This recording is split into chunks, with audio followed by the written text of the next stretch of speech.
New Jersey coffee is streaming right now. Words. New Jersey coffee jug is streaming right now. Good morning, everyone. NJ Coffee Junkie here, coming to you from the great state of New Jersey. And it's Sagrada Sunday, Sagrada and Chill. Last week, we took a week off from Sagrada to play Phasmophobia with my good friends Pony Butts, Badger Spanner, and Joe Hills. Hopefully, we will be able to play again soon.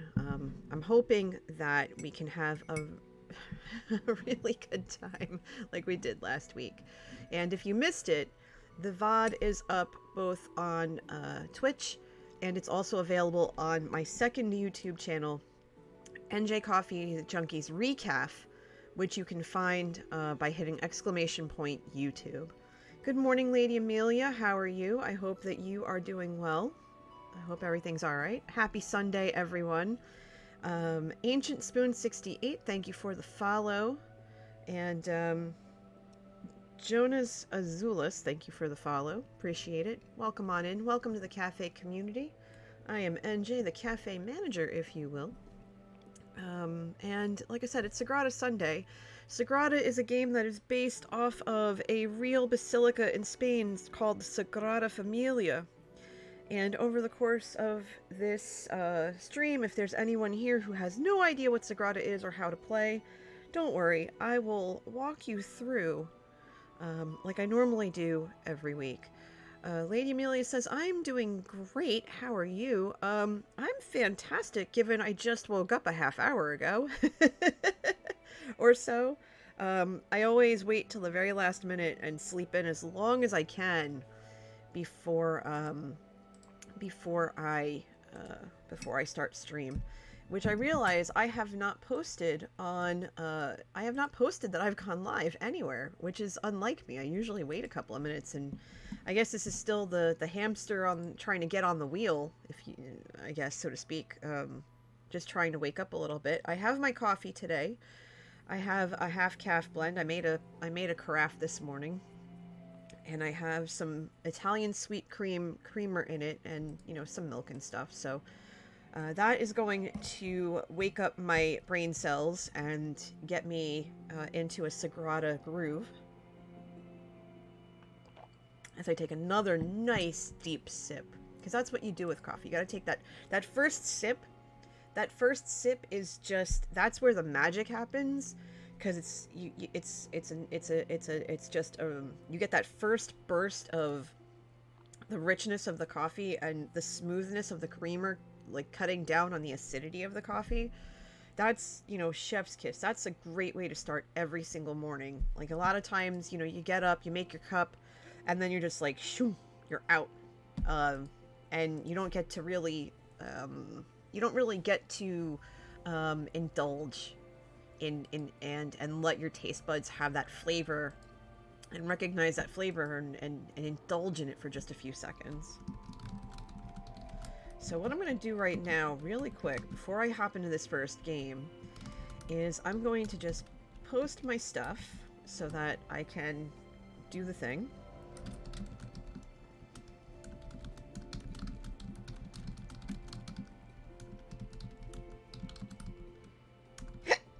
Excuse me.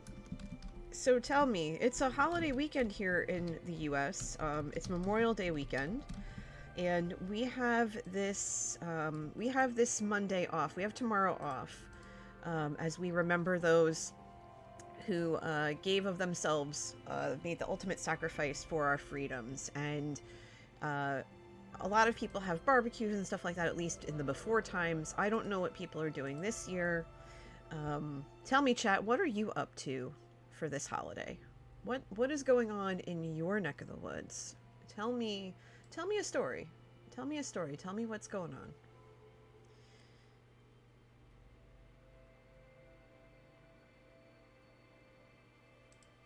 Okay, I need to figure out what the heck is going on with that.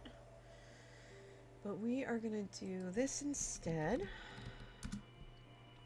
Like I said, I'm just setting up, so I'm getting things a little bit situated. Lady Amelia says, I'm going to cut my Monster coffee to just Sundays. Okay, that's fine. That's fine. You know, you do you. I usually make a full, pot on Mondays, Wednesdays, Fridays. And on Sundays, I usually have a full caffeinated cup. And today, lately I've been making pots of I've been making full pots of half calf, like I normally would Monday, Wednesday, Friday. Because hi SD, good morning. How are you? Or good afternoon in your time zone. But I bought more coffee to fill my coffee container. I have a Starbucks coffee container that I got in Canada during our anniversary. Not our anniversary, our honeymoon. See, I'm still awake. I'm going to take another sip. Hold on. There we go. You're getting your first shot on Tuesday? Yes! Oh my gosh, yes! That's wonderful! Oh, Esty, I'm so happy to hear that. You have no idea. Well, you have an idea, but oh my gosh. I'm okay. I'm not awake yet, but I'm okay. I'm not awake yet, if you haven't been able to tell. I haven't even started a game yet because I'm still waking up. And I see a lot of you are chatting this morning. I was like, oh, okay, you know, that's fine. I suspect some of you will pop in at some point, and that's awesome. Would love to see you. I was asked to stream yesterday. Flyers Lord, hi, come on in, make yourself at home. Welcome on in. Welcome to the cafe. Welcome to the channel. But yeah, so I was asked to stream yesterday from Impulse's Patreon server, because they kept the same schedule as last week, because I streamed last week. But by the time we got home, because we went to run errands yesterday. Hi, Flyers Lord. Hello, good morning. By the time we got home yesterday from running all the errands and everything, we were in so many stores, and it was as if, you know, it was the before times, because every store we went to was packed. And the only store that we couldn't get into was Costco, because we both forgot our cards. Because you need a card to go into a Costco. It's one of those warehouse places. And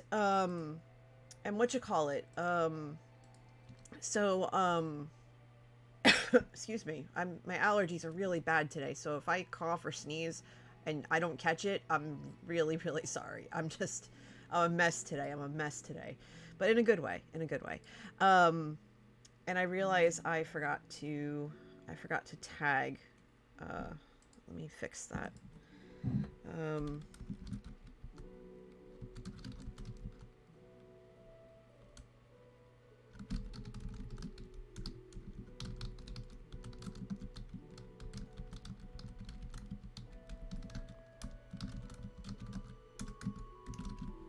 Alright, there we go. That's fixed. Alright, so let's hop into a game while everybody's chitting and chatting. I'm gonna do just one versus game. You're gonna go to the neurologist to see if it's okay to get the vaccine. Okay, good. I hope you can. I really do. I've been fully vaccinated. Manatee Gag, my husband, he's been fully vaccinated since before my birthday, earlier this month, and we've been really lucky. We've been able to see friends again and stuff, but but I'm not used to it. And so my allergies are just a mess. I woke up sneezing this morning again for, you know, like the 4th or 5th day in a row. I still wear my mask every day. Oh yeah, absolutely, Flyers, absolutely. I still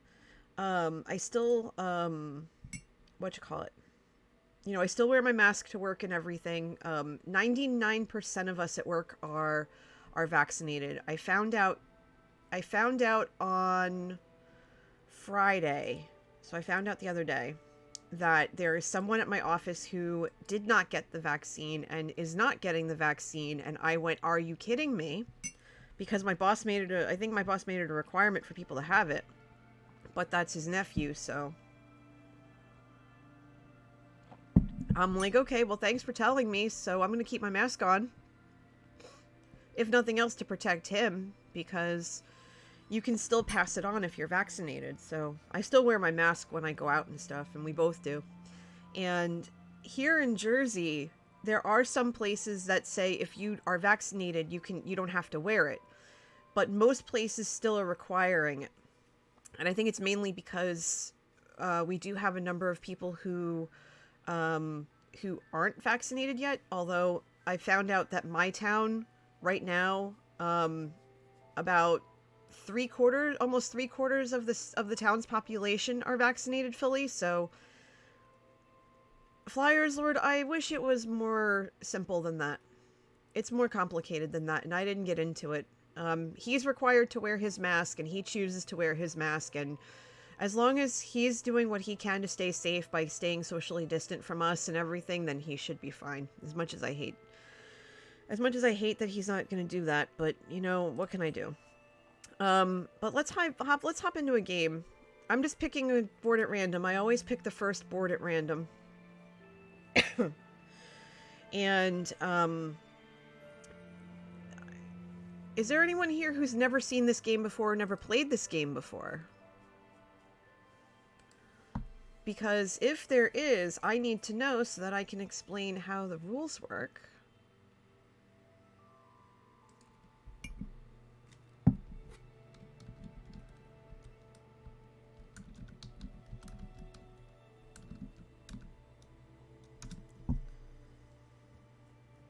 You've never heard of it. Okay. So basically, Flyers Lord, this is, okay, Lady Amelia, see you in a bit. This is a dice placement game. And basically, you're using this as a background while you build a spleef arena. Oh, okay. All right. So then I'll do my best to verbally explain everything since you're not, since you're listening only. And that's more than fine. Enjoy the channel, enjoy the stream as, however you wish. And I want to hear more about this spleef arena as the stream progresses. But basically, you're trying to recreate or create a stained glass window using dice. And the previous screen had the four different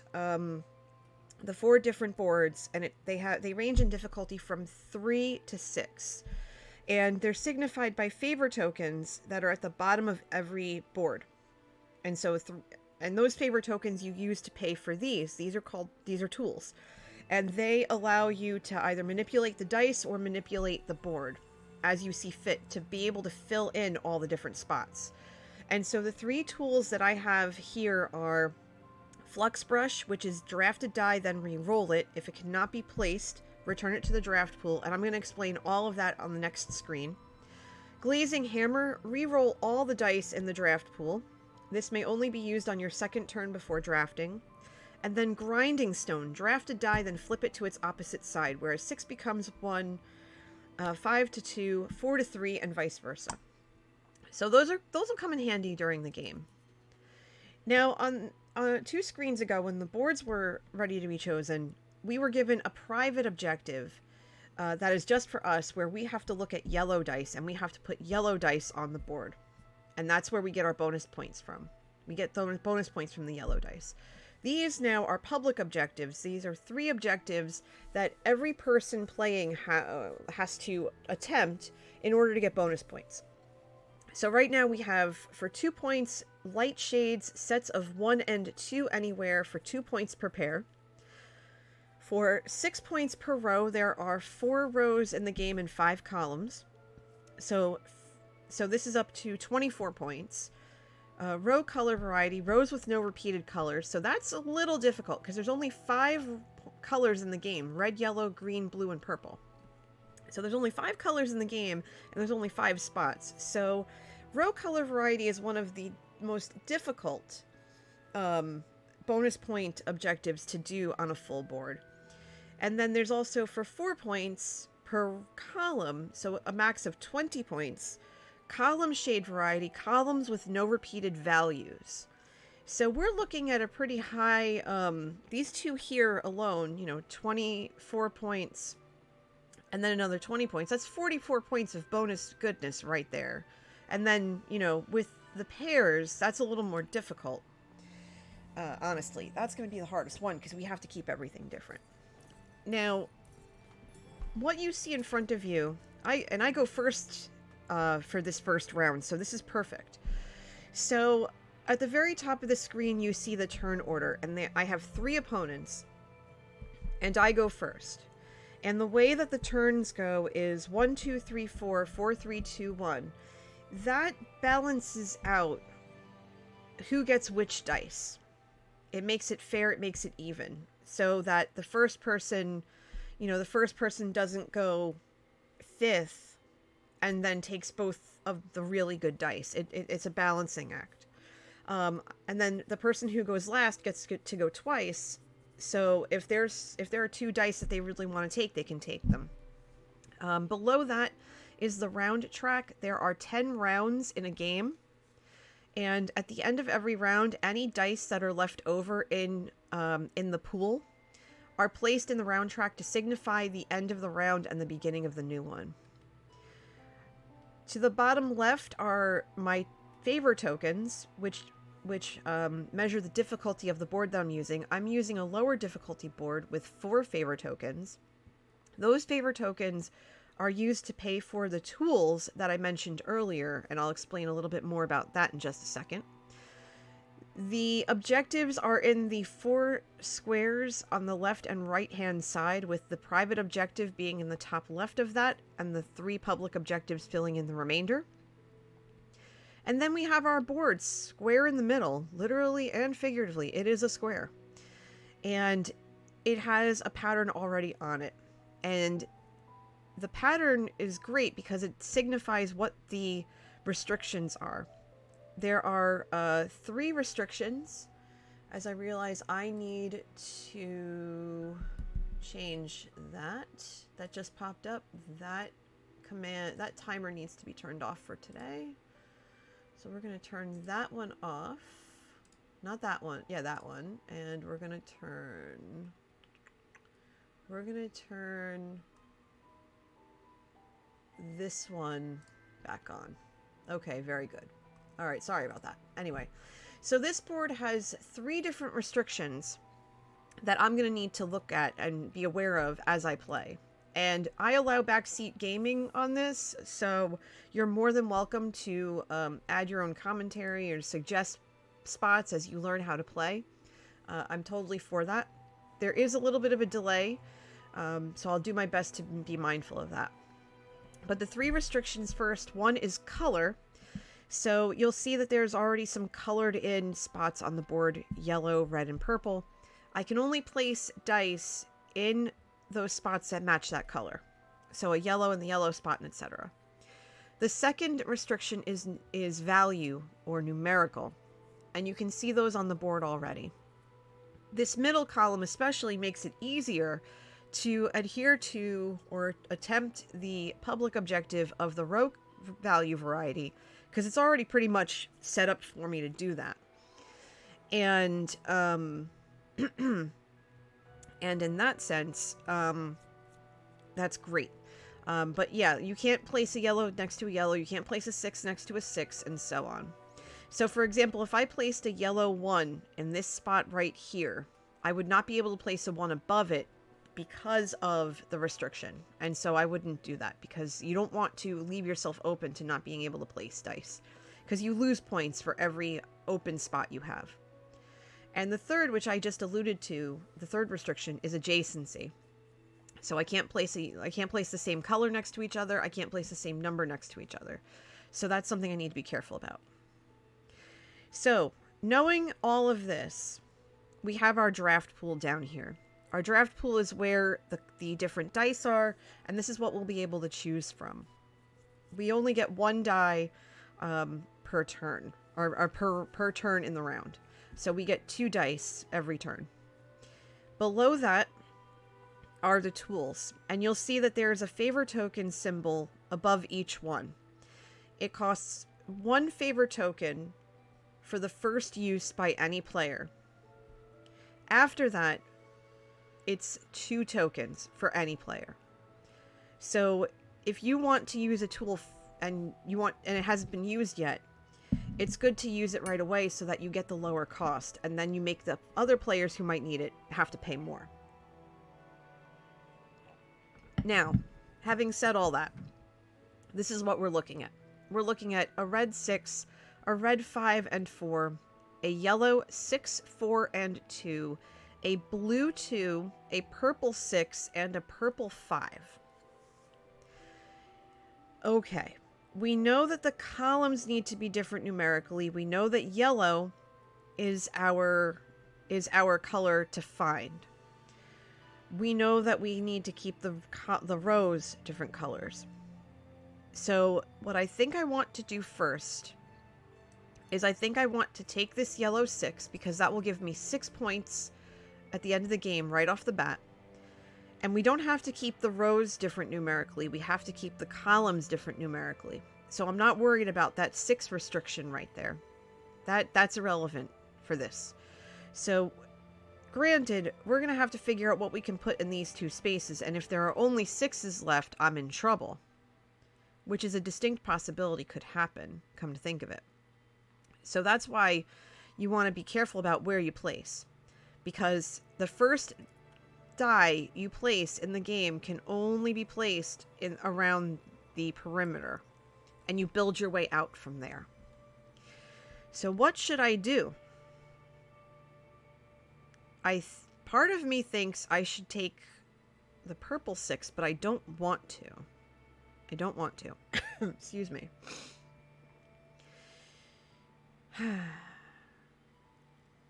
I think what I might want to do is not be sure about what I want to do. I could take the yellow 4 instead and kind of let the 6 go. Because if I get a 6, if I get a 6, if I get 6s, I can put one here as long as it's not the yellow one, and I'd be fine. I think that might be a better play, although that does leave me open for a world of hurt on this side. It does leave me with a world of hurt. But I definitely want to get a yellow up there. So I think maybe the 4 is a better bet. Because I don't think I'm going to end up... I really don't think I'm going to end up with yellow. Because people want yellow. Although I have a feeling they're not going to take yellow right away. They might not take yellow right away. But I go last. So I'm left with whatever's left over. Lady Amelia is saying the yellow 6. Yeah, I'm worried. See, if I put the yellow 6 here... If 6s come back, I'm not going to be able to place anything that first turn. That's the thing. That's what I'm worried about. So, because I could put a yellow 6 here because column color is irrelevant. I could do this instead. I could definitely do that. Because this can't be yellow anyway.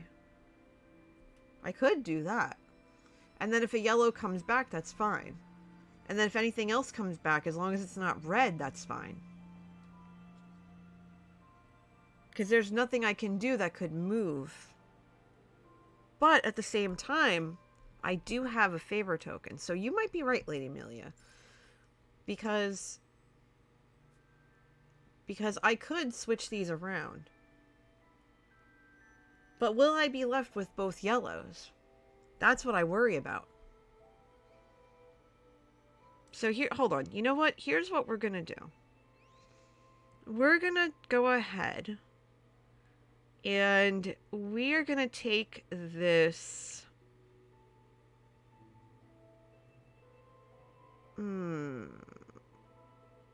More. I know it's more points. I know it's more points, but. Well, actually, hold on. I think I should take the blue too. Because either way, I should be able to dig myself out of whatever hole this is. Because if they leave me with the yellow, that's fine. If they leave me with the red, that's fine. If they leave me with the purple, that's great. I think that blue 2 is going to be the smart play. Because I think I just dug myself out of the hole I could have put myself in. Okay, yeah, I knew they would take all the yellow. That's fine. And I got left with exactly what I thought I was going to be left with. So that's okay. That's okay. And then we can build ourselves out this way. I'm not worried about it. I'm not worried about it. I think that was the only thing we could do. Am I wrong? Oh yeah, probably. Probably. But, you know, these AIs, man, they're sneaky. They will get you. Now, see, since I went fourth in the last round, I go first this round because it rotates. And now I have a yellow 5, 2 yellow 1s, a green 3 and 1, and another blue 2. So what I could immediately do is play that yellow 5 right there. Because I can't place a yellow here anyway. I couldn't place a yellow here or here anyway because of this and this. So this would be yellow or that would be yellow, and I think that would be the best play. Now what should I do with the yellow 1s? Well, I could put the yellow 1s up here, but that wouldn't seem prudent. But I have this green one, and I think the green one would do well in this spot. So I think that would be a good idea. And we can still build out this way. This I worry about, but I'm not going to fret about it just yet. Also, if you think about it, this right here, this is a 2-point play because we have our first 1-2 pair. So we're okay there. We're okay there.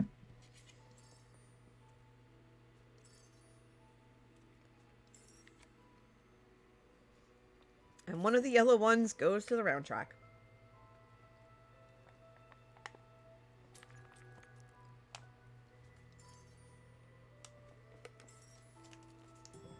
Okay, so what do we have? We have a red 6, red 1, yellow 5, blue 4, okay, 2 purple 3s, and a purple 2.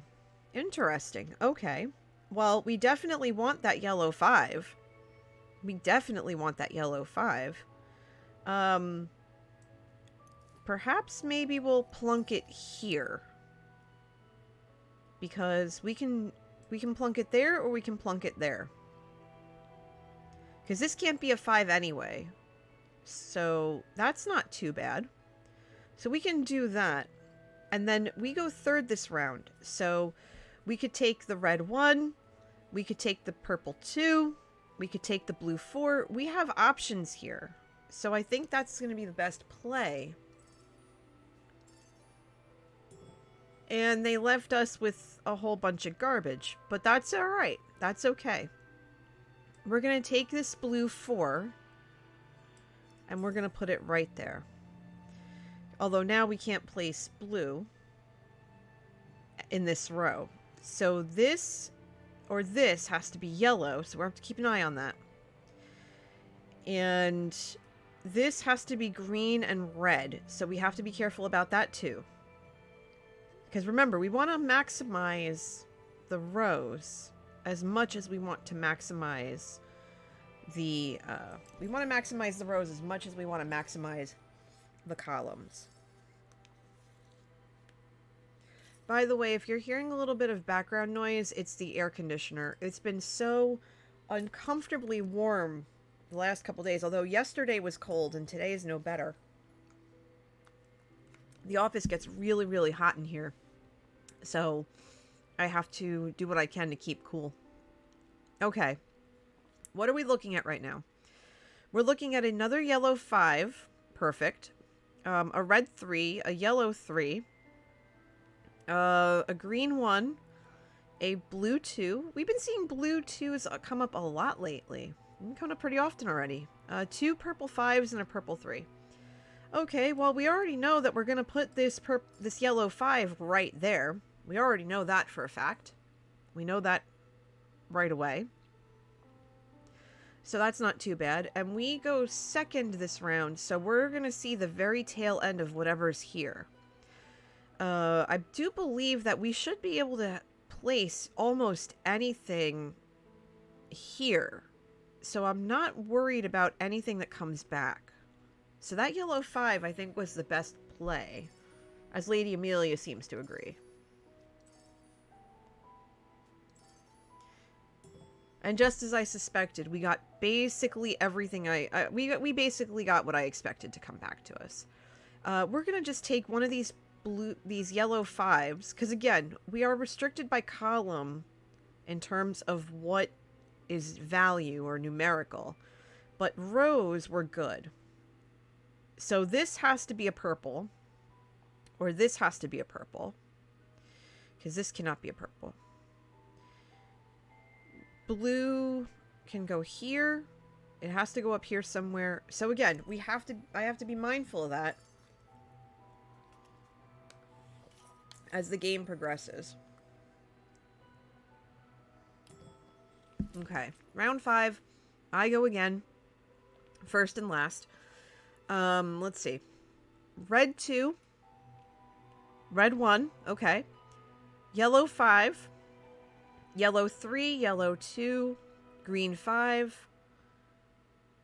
Blue 2. Blue 1. Purple 6. Okay.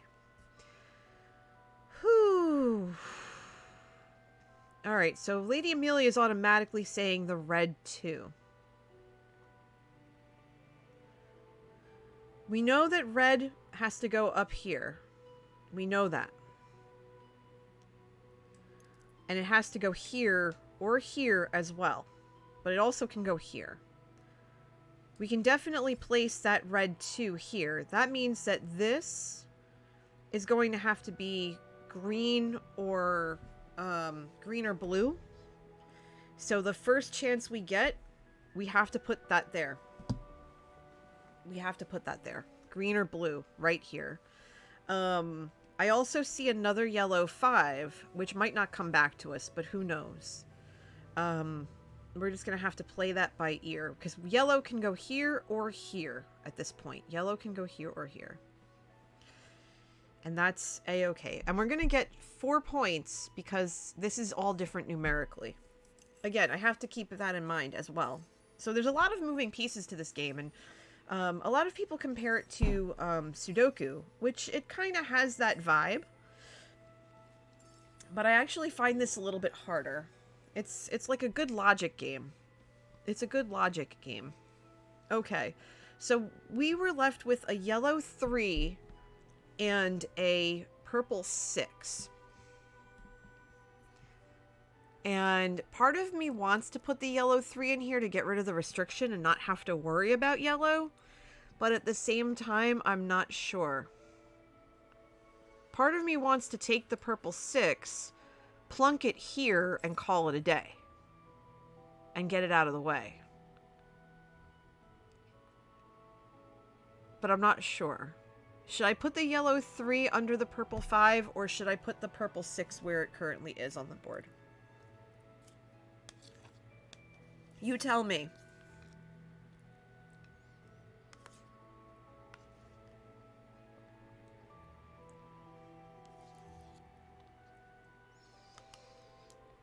Because I'm actually kind of torn. I'm also trying not to move too quickly. I'm trying to pace myself and make time, you know?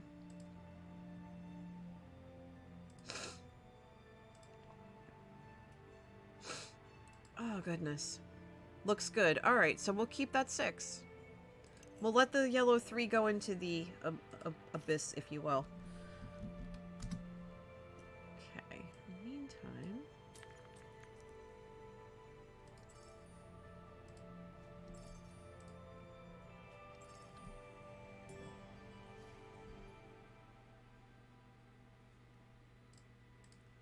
Okay.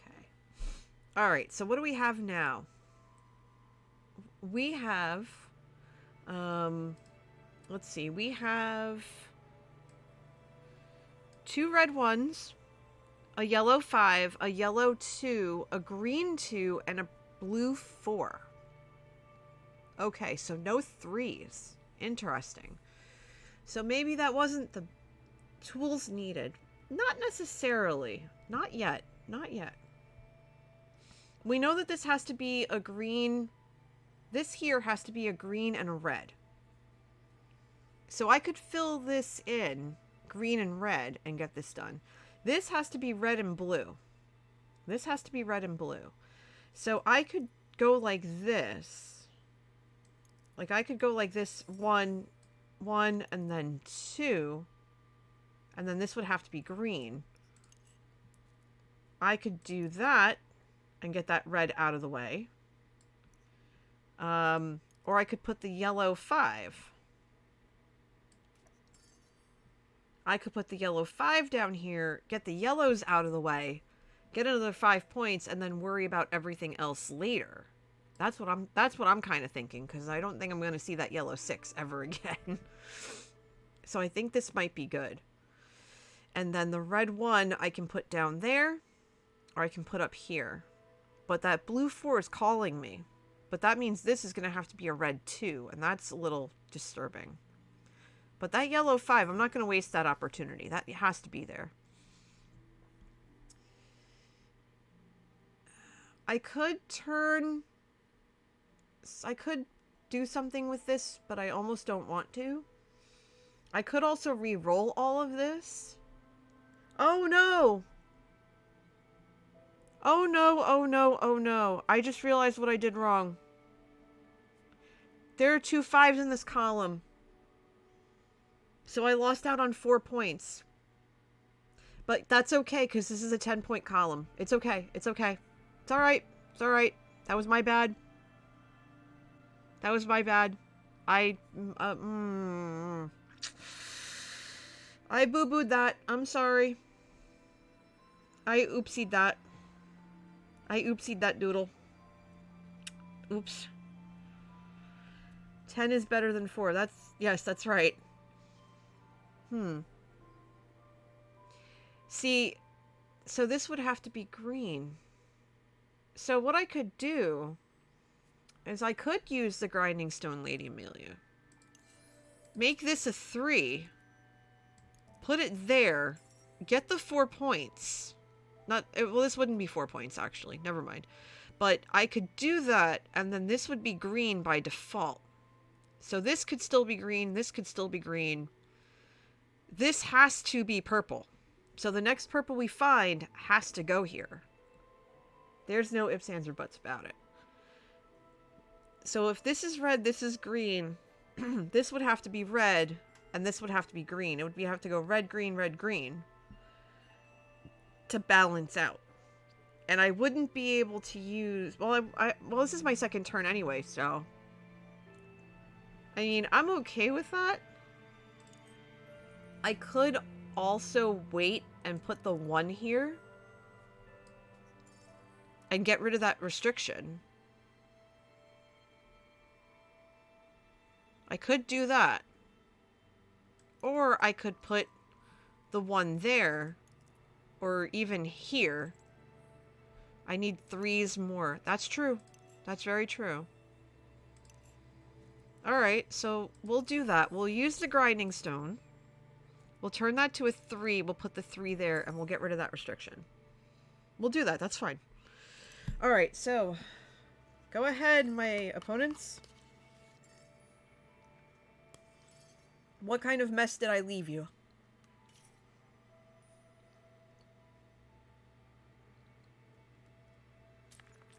Alright.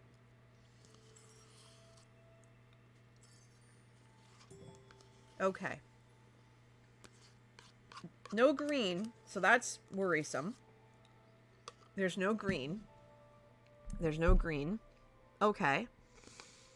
We have a red 5, a yellow 4, a yellow 3, 2 blue 4s, a blue 2, and a purple 2. Okay. If I put that purple 2... If I put that purple 2 here, I lose 4 points.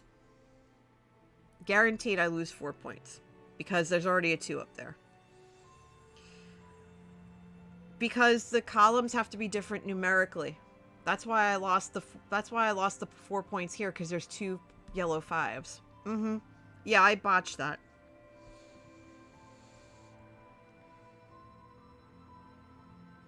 And purple's basically accounted for otherwise at this point. And I don't want to spend I don't want to spend 2 points to put something here.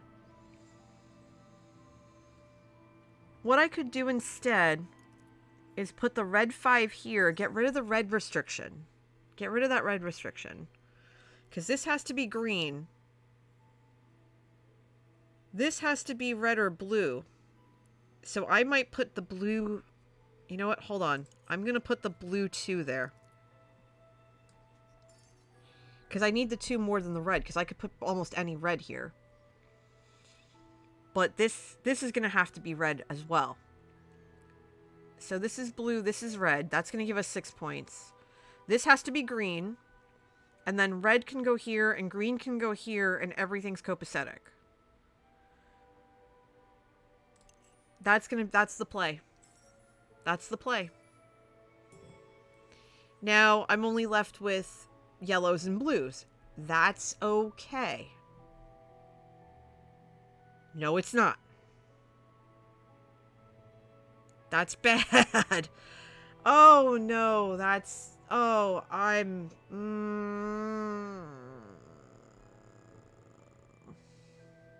Not okay. No, no, no, no, no, no, no, no, no, no, no, no. You know what? If we're going to lose 6 points, we might as well get 3 of them back. That's okay. I'm just shaking my head at this point, I'll be honest. I'll be perfectly honest, I'm shaking my head. That was an accident on my part. But at least now, you know... Just... These AI, man, they get you. They get you every time. They get you every time.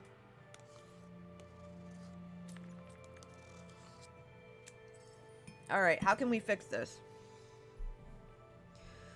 We have green. We have a red 1. We have a green. 6, 4, and 3. We have a blue 1. We have 2 purple 6s, and we have a red 1. Or a purple 1. Red 1. Immediately getting placed. Immediately. Not wasting any time. Forget it. It's all good. Whatever.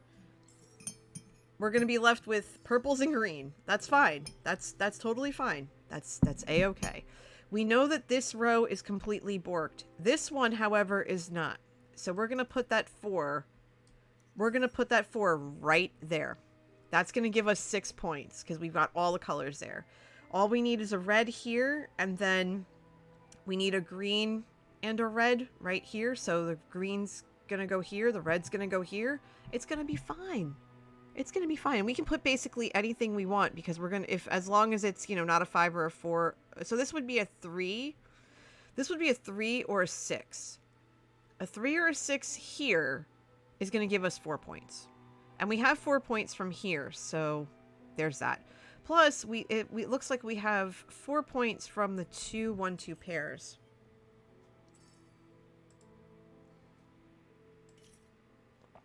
So there's that. There's that. All right, what do we have? We have a red 5 and 3. We have a yellow 2. We have a green 6, 2 3s and a 4, a blue 6, and a purple 3. Well, we need purple. Well, we don't need purple anymore. We really don't. We need red and green. We need red and green. We need red first, so we're going to place a red 3 right there, and that's going to give us 6 points for the different colors in the row. Depending on what comes back to us, we'll figure it out from there. So keep your fingers crossed that we get something good. Because I'm worried. I'm a little worried. Okay, so we got the green 3 and the blue 6 to come back. The green 3 is not going to work where I would want it to. So I'm going to place the green 3 here instead, because I can't place the green 3 here. Unless I change it. Because what I could do is I could use glazing hammer, re-roll the dice that are here to see if I get anything other than a 3. So, yeah. Let's do it. If I get a 3 again, I'll laugh. Even better. Got a 6. Boom. Oh, are you kidding me? Oh, that's right. It couldn't be a 6. But that's okay, because we still get the points. Oh my gosh. That was a fail. Oh my gosh. Spoons. Throw up your spoons. Throw up your spoons. Throw the spoons in chat if you got them. Because good grief, what a mess. What a mess, what a mess, what a mess. And even more of a mess. We have a yellow 1, a green 4 and 3, a blue 1, a purple 5, and a purple 3. Well, at least we have one of the green that we need.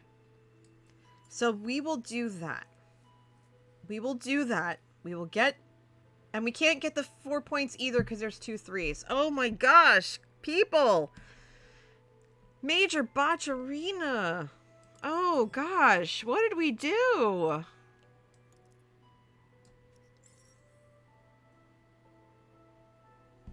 What did we do? Well, you know what? It's fine because we still get the 4 points here.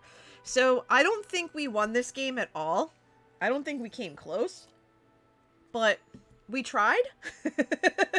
We tried, and that's all that matters. We tried, and that's all that matters.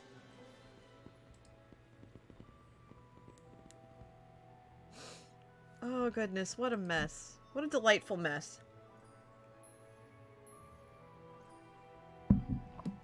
We tried. Okay, we got 2. We got 2. That's fine. That's fine. And we got 3 columns. That's actually not bad. Given what we had in front of us, that's definitely not bad. We have no missing windows. We came in last, but that's okay. That's okay. This was our warm-up game. This was the warm-up. The warm-up's always going to be terrible. That's alright. That's alright. That's alright. No worries. No worries. We're here. We're good. Let's play one more with the AI. Because that was our warm-up game.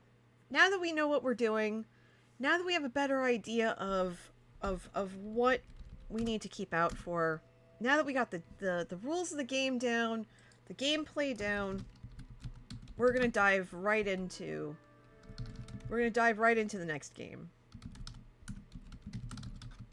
Okay, so what I'm gonna do is I'm gonna create a poll, and it's gonna have the 4 different boards and their difficulty, with 3 being the lowest difficulty and 6 being the highest difficulty. I want you to tell me which board we should play next.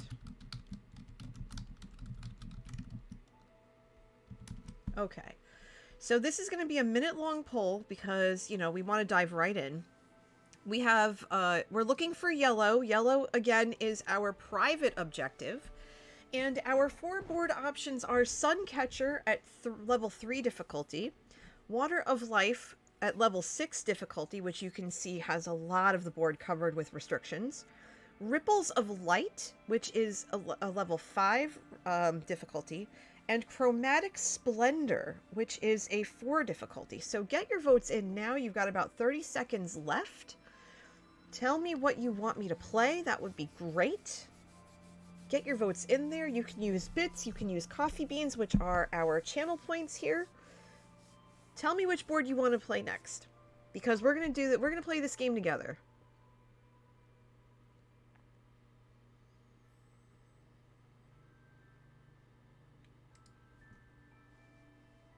And with less than 3 seconds left, Suncatcher is the winner. So we are going to use Suncatcher for this game. That's fine. Now, our tools. Our tools to start, we have Running Pliers, which is a great multiplayer tool. After your first turn, immediately draft a die. So basically take your turn twice, but skip your next turn this round. That is a great, you're going first and you see 2 dice that you think other people will take. You use that you use that tool immediately. Lens cutter, which is another great one. Draft a die, then swap it with a die from the round track. And then grossing pliers, which is similar to the other tool that we had last game. But in this case, where you draft a die, then you increase or decrease its value by 1, but 1 cannot be 6, and 6 cannot be 1. So, there you go. Yeah, running pliers is fantastic. And here we go again. We have row color variety. We had that last game. It was a pain in the tush, but that is a-okay. Rows with no repeated colors. We are not restricted by value this time, in that case. We don't have to worry about the columns being different numerically, so we have a little bit more wiggle room in terms of going after that objective. We had light shades during the last game. This time we have medium shades, sets of 3 and 4 anywhere. Again, that's going to be easy with no value restriction, no value focused objectives. And then for 4 points each, we have color variety, sets of 1 of each color anywhere. So if we manage to get the board completely set up on row color variety, we're going to max out the public objective bonus points for color variety. So we have 2 public objectives that essentially work hand in hand with one another. So that is going to be very interesting to see if we can max the board in our favor. And remember, we're only focused on colors in that respect. So this is going to be wonderful. I think this is going to be an easier game for us to manage and navigate. Good morning, Melons, yeah, it's still morning here. Good morning. After this game, I'm going to grab my second cup of coffee, by the way, because I've only had one so far, and your girl needs 2. I go forth this round. I'm taking both my turns in a row, and I am staring at a red 4 and 2, a yellow 5, a green 4, and 2 ones, one of which is green and one of which is purple. Looking at this board, looking at the fact that I have 2 turns in a row, I'm automatically placing that 5. I'm not going to make the same mistake that I made last game. Because since I go twice, or since my turns are in a row, I can take that red 4 and put it right down there. So I can do this, and then I can do that, and that's a-okay. Because again, our objectives are not numerical. They're not value-based. They are color-based. So it's perfect. I think we're going to be in good shape.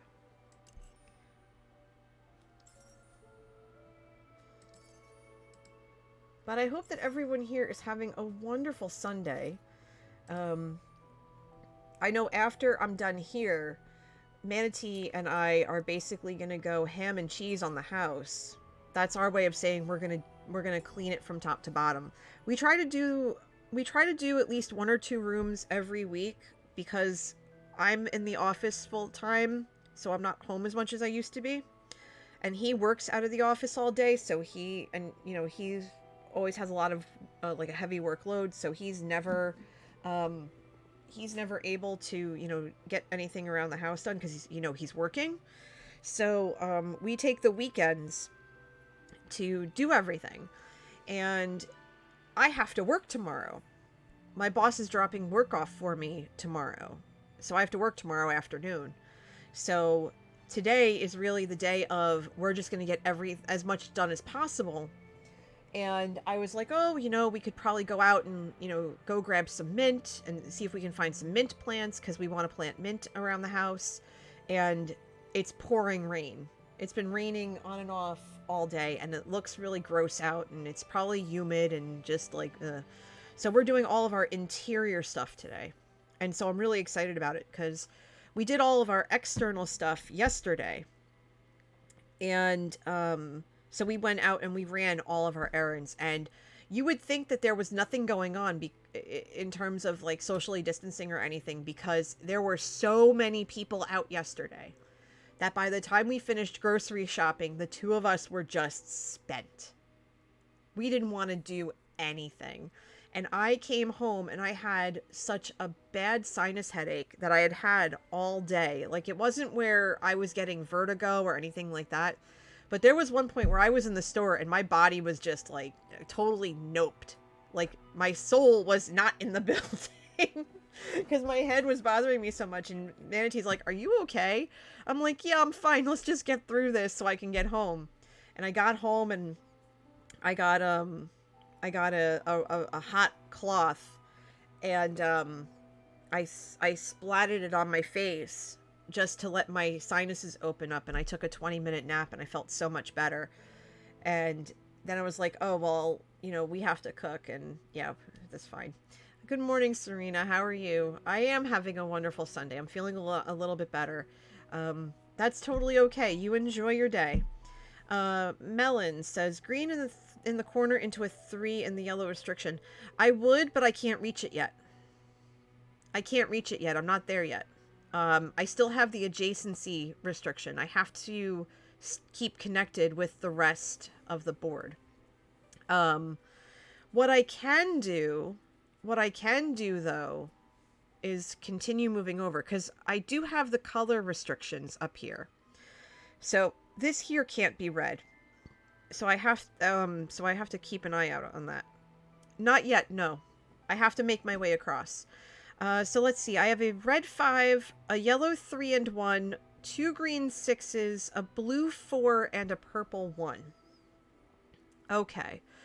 So I do have to get yellows and stuff, but I also do have to get reds. I think what I want to do is place the red 5 here, because this can't be red anyway. Take care, Serena. Have a good one. I can do that. And then I could either put the yellow 3... I could put the yellow 3 here. Or I could put it here. Serena says hydrate. Thank you, Serena. I will after I go get my coffee after this game. Because I don't have a bottle of water in here. I should probably go grab one.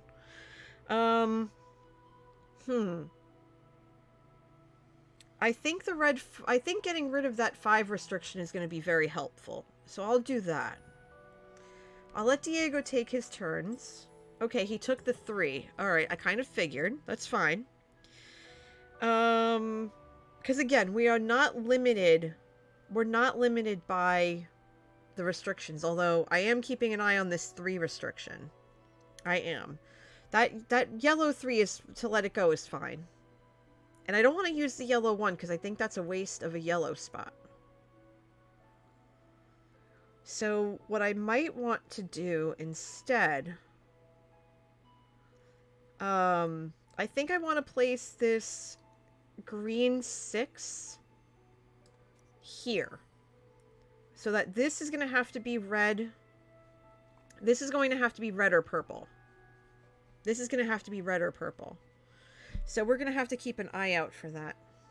But maybe the 6 should go here instead, because that's going to give us access to most of the rest of the board at this point. Like, we're not going to be able to reach here. We're not going to be able to reach here or here just yet. But the rest of it we can. And that might be helpful. Melon says, I keep a big refillable jug of water at my desk. I try not to keep water near my equipment. I do have water bottles and stuff, and my coffee cup, but I don't keep water in here because it doesn't stay cold. We don't have a little refrigerator in here or anything. Well, not like we have space for it, but still. All right, so I think that 6 is nestled in that spot is going to be the ideal. So we'll see what happens.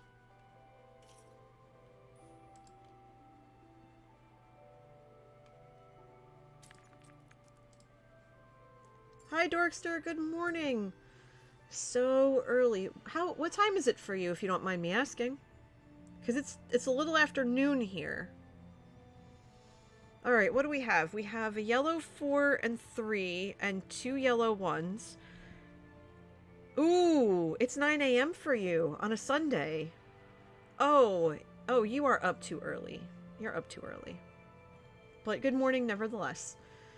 Oh, you fill yours with ice. I see how you do it. Okay. 2 green 6s, a blue 6, and a blue 4. Okay, okay, okay. We have no 2s, and we have a yellow 3. Part of me thinks we should just get the yellow 3, get the 3 restriction out of the way, since we had it the last round. You've been watching a hunting stream since 6 a.m. Alrighty then. Alrighty then, you do you. It's prime hunting time.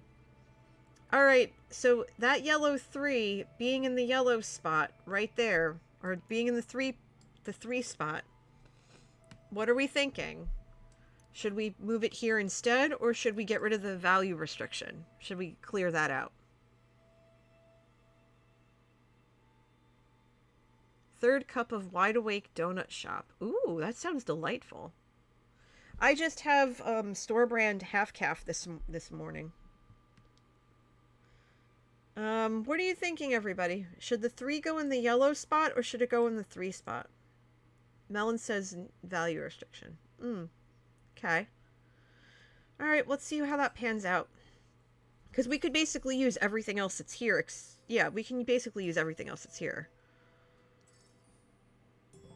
Alright, so we have that blue 6 that we can't place here because we can't reach it. But we do need blues. We do need blues. We know that this can't be blue. This can't be blue. This can't be blue. So this. We can't put the 6 there. So maybe we'll put it... maybe we'll put it here. Maybe we'll put the blue here so that this has to be red. Because this has to be red regardless.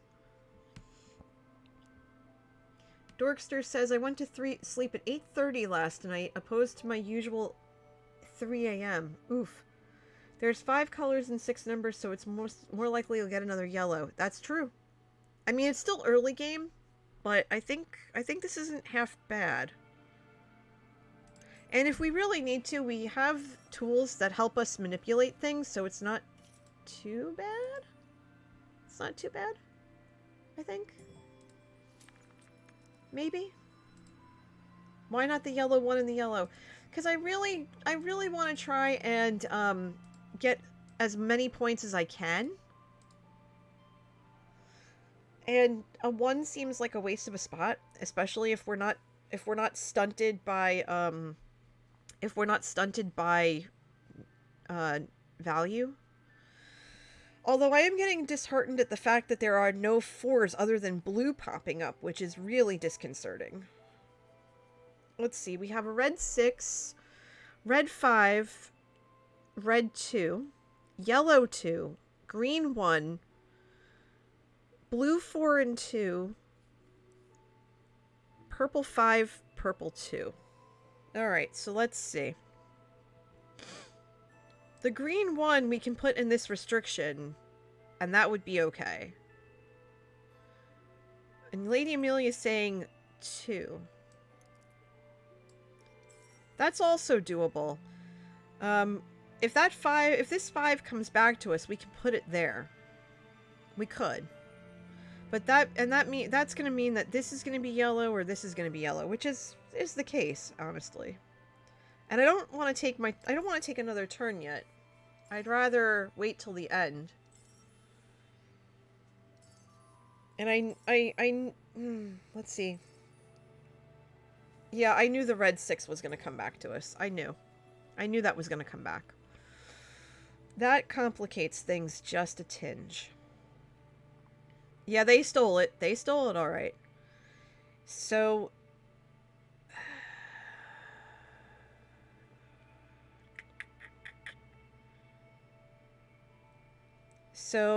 I think what is going to need to happen, because this has to be purple.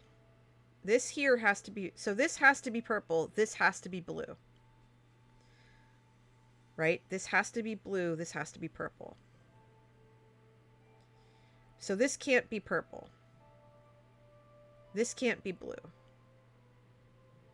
This can't be red.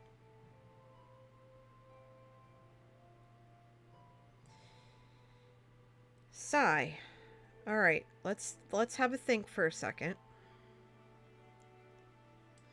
We could probably put this here, right? Because we know that this is going to be blue. We know that this is going to be purple. So we still have a yellow to put in here. We still have a yellow to put in here.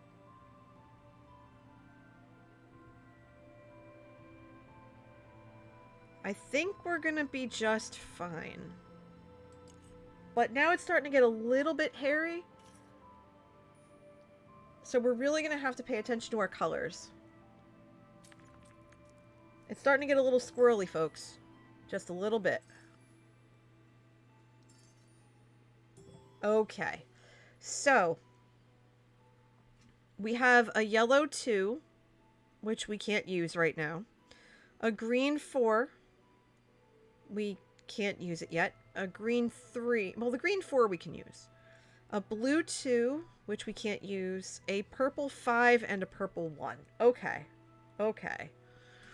So let's do the smart thing and put that 4 right in there.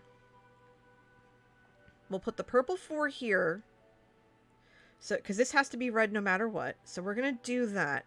Then I'm going to take the purple 5 and just nestle it right in that spot. Because this has to be purple, this has to be blue. I think that's going to be the best. I think that's right now I think that's going to be the best play. Because I could also take the 1. I could take the 1. Well, let's see. Hold on. We have 3 and 4. So we have this 4. You know what? Yeah, because I can't take the 3. That's right. Because I could put a green 3 here. Why not in the purple? Why not in the purple restriction? I could do that. I guess because I want to leave this open. To fill in the red first. I guess. I don't know. I could do that. The green first. So, if this is a 1, that means that this is going to have to be a 3, 4, or 5. A red 3, 4, or 5.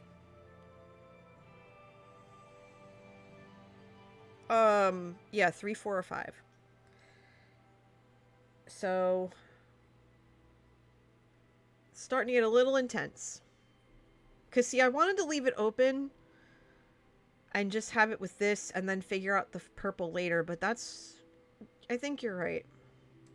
I've only been playing for about... I didn't mean to bump the mic. I've only been playing for about 2 years, and on and off at that. So I'm a little... I mean, I've been playing every week, but I'm not, like... I'm not the best Sagrada player in the world. I just really love this game. Alright, what are we looking at? No red, so that's disconcerting. But not terrible. We have a yellow 2, which we can't use right now. A green 2 and 1, a blue 3 and 2, a purple 5 and a purple 3. That's fine. We'll use the blue 3 first and get the blue. You know, because I want to put it here and not have to worry about blue. Because this has to be... Because we haven't seen too many blues yet. Because I still can't put a 2 there. But I can put the purple 5 or 3 over here. I can. This is starting to get a little bit banana pants up here. It's starting to make me nervous a little bit. But we have 1 pair here. We're going to have one pair there. So that's 4 points. Let's see what Diego does. Okay, Diego left me the 5, which is good. Hey Alice, I'm well. How are you? Welcome on in. Good morning. Good morning or afternoon, depending on your time zone. Okay, we know this has to be purple. We know this has to be purple. We know this is blue. We know this is going to be green or purple. We know that this is going to be... This has to be... Wait. Green 2. Yeah, I could put the green 2 up here. So that this would have to be red. And this would have to be purple. Which is fine. Red and purple. So we're looking at a lot of red and a lot of purple. And then this right here... No, this has to be green. So this has to be blue. This has to be green. This has to be red. This has to be purple. This is a lot to remember, y'all. This is bonkers. Oh my goodness. Aw.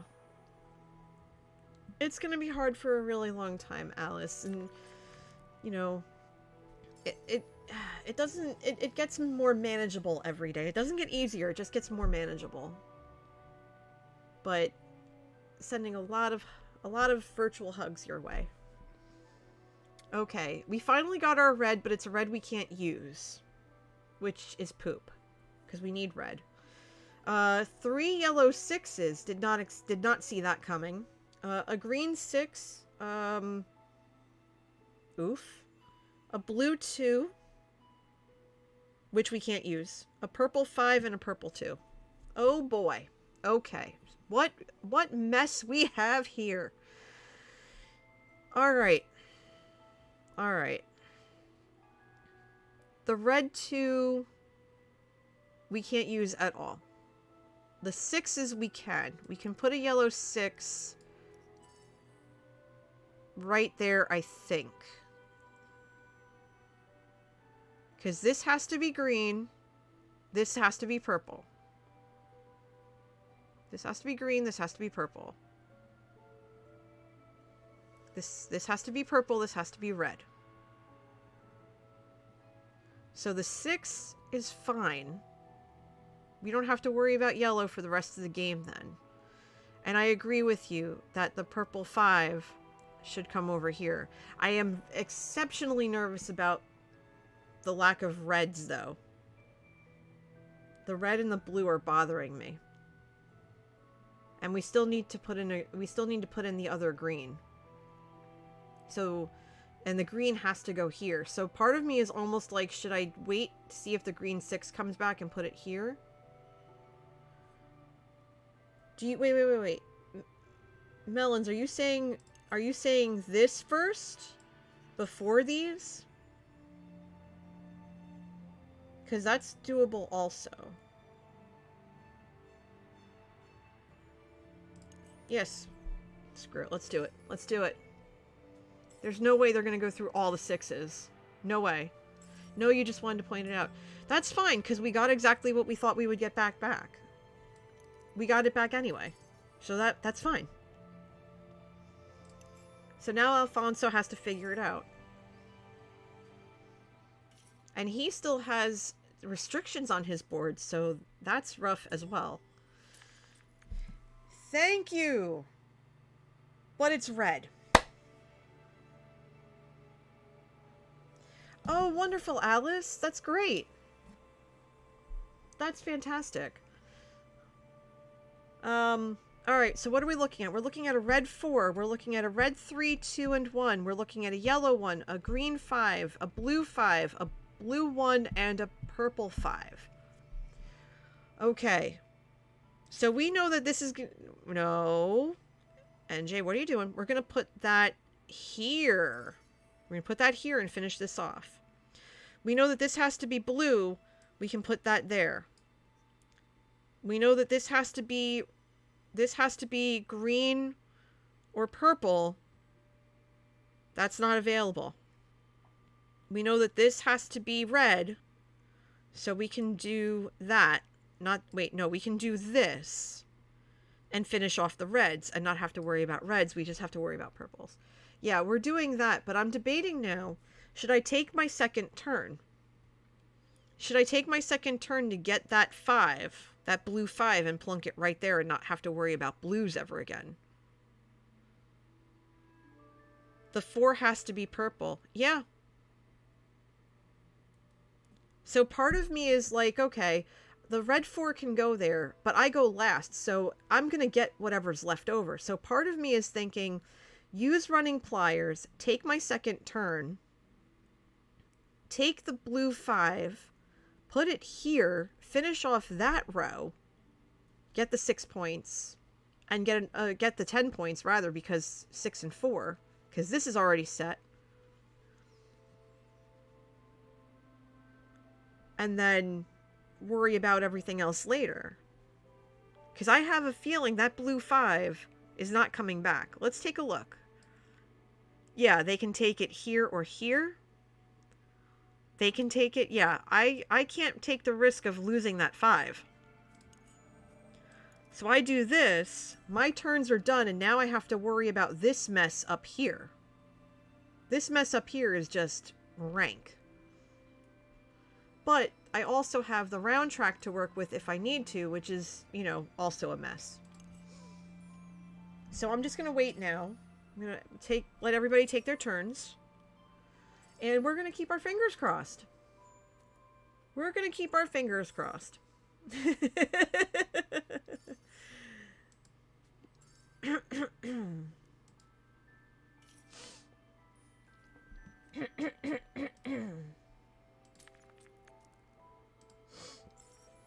Okay, so I go last this round, so I get to go take my turns in a row.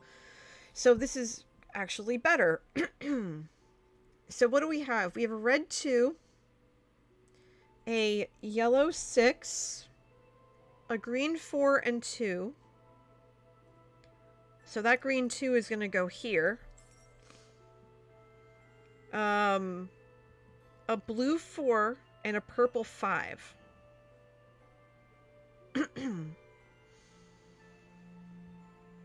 Okay. We know that this 4 needs to be purple.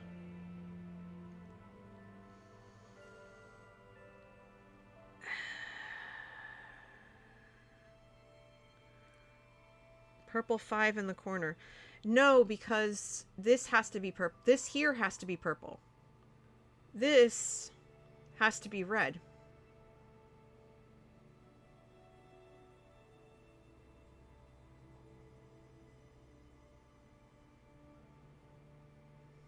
Yeah, exactly. That's what I'm thinking right now.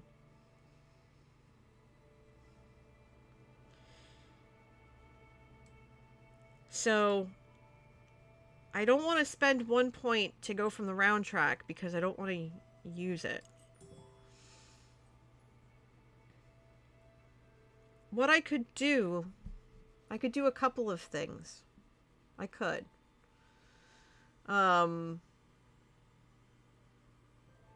I could use lens cutter and grab the 6 and put it in that corner. I could change the 5 to a 4. I could do that as well, which is probably going to be easier. That gives me no favor tokens though, so that makes me nervous. But it will give me 10 points. So this has to be red, this has to be purple. And the chances of me getting that now are pretty much slim to none. But we're going to see. We're going to find out.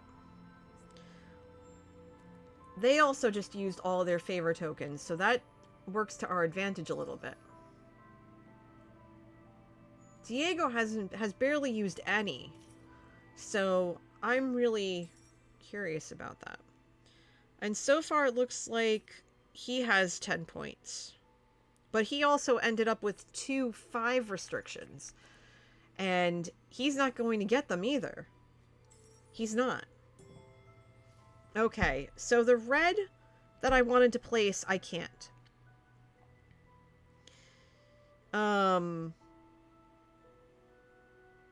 But the purple, I can. I can place the purple here. And if the green... well, I can't do anything with the red, so If the yellow comes back, I'll place the yellow. But I have a feeling that with Diego, he has 2 5 restrictions. He's going to take the purple 5. I already know that. He'll take the purple 5, he's going to eat the other one, and then I'll be left with this.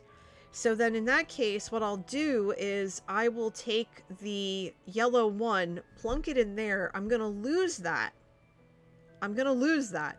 But I'll still at least get 1 point for it. I'm losing 9 points, but that's not the end of the world. It absolutely is not the end of the world. So just watch. That's what's going to happen.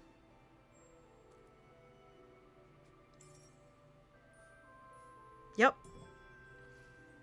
Did exactly what I thought he would do. So to get that extra point, I'm going to do that. But I mean, if we look at this, we have 30 points right here. We did well here. We did really well here in this area. We did. And let's see, we have 1 pair, we have 2 pairs, we have 3 pairs, we have 3 sets of 3 and 4, so that's another 6 points. So we're looking at 36 points just from that. And then 36, let's see, 42, 43, 48, 50, 53. So we're looking at 53 points just from that. We have no open spaces, and I think we're going to come close. Let's find out.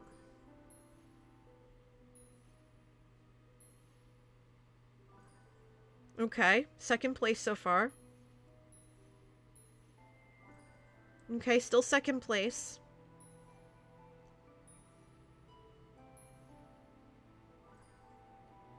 Oof, okay, that's rough. Okay, so 15 points. 15 points.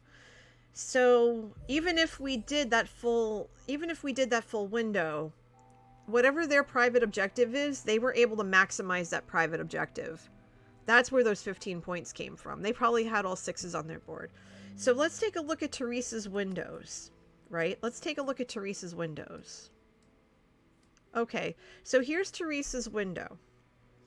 And you can see that they were able to maximize the colors, which, okay, so we know that that was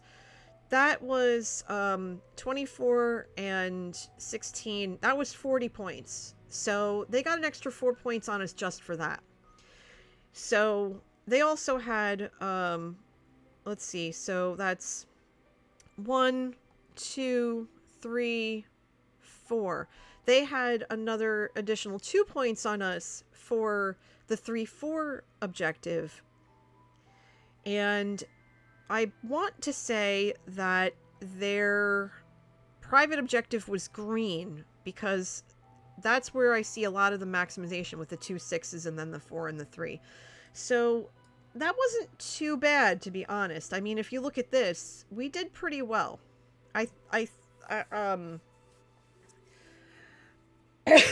even losing by such a margin, but that's okay. That's totally okay. So I'm gonna step away for a split second so I can go get a second cup of coffee and honor Serena's hydration redemption. So in the meantime, what I'm gonna do is I am gonna set up another game. Now, before I do that, I'm going to actually set up a 2-minute poll, because I want you to tell me. I do a lot of polls because I really believe in, when I mean backseating allowed, I really mean that. I really want people to get involved and play along with this. Okay, so I'm going to make this a 2-minute poll while I go make coffee. Well, I just have to pour the cup. So, you know what? I'm just going to make it... I'm going to get a 3-minute poll, because that should give me enough time for a hydration break.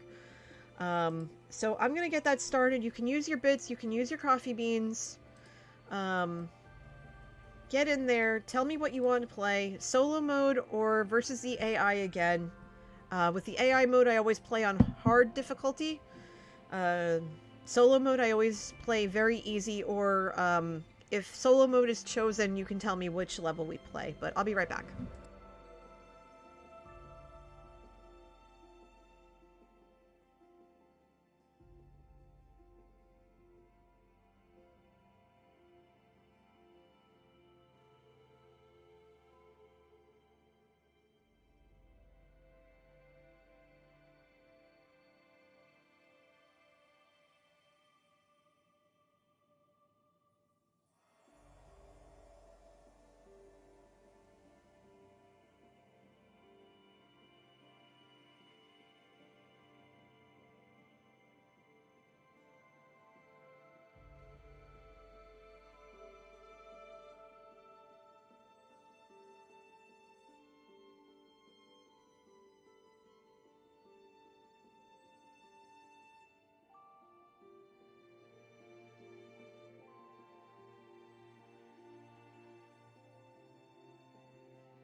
And I'm back. Looks like I'm back just in time for the end of this poll. Thanks everybody for allowing me to grab another cup of coffee and essentially redeem Serena's hydration request. Oh, you want me to play solo mode? Okay.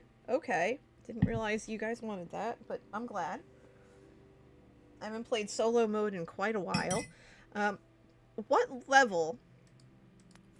level should I play at this time? How challenging should this be? And the difficulty basically just dictates how many tools I'll have at the start of the game. For solo mode, it ranges from 5 tools at very easy mode to only 1 tool for very hard. And there are some differences with solo mode as opposed to multiplayer that I'll explain once we get started. So y'all want this, so you tell me which one. What level do you feel comfortable with? Go 1 level above that. Okay. Well, I've only played on very easy. So you know what? Let's challenge ourselves today then. We'll go with average. So oh, you agree, easy. Okay. All right, hold on. I'll go back. Yes, I'll go back. Hold on. Oh no, I didn't mean to quit the whole game. No.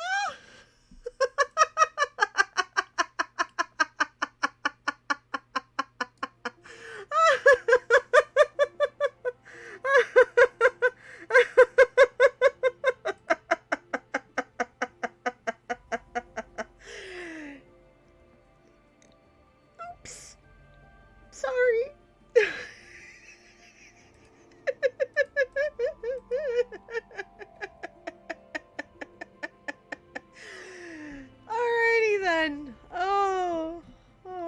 goodness. Okay, okay. You know what? I'm giving myself a spoon. I have a spoon in my hand, literally because of my coffee.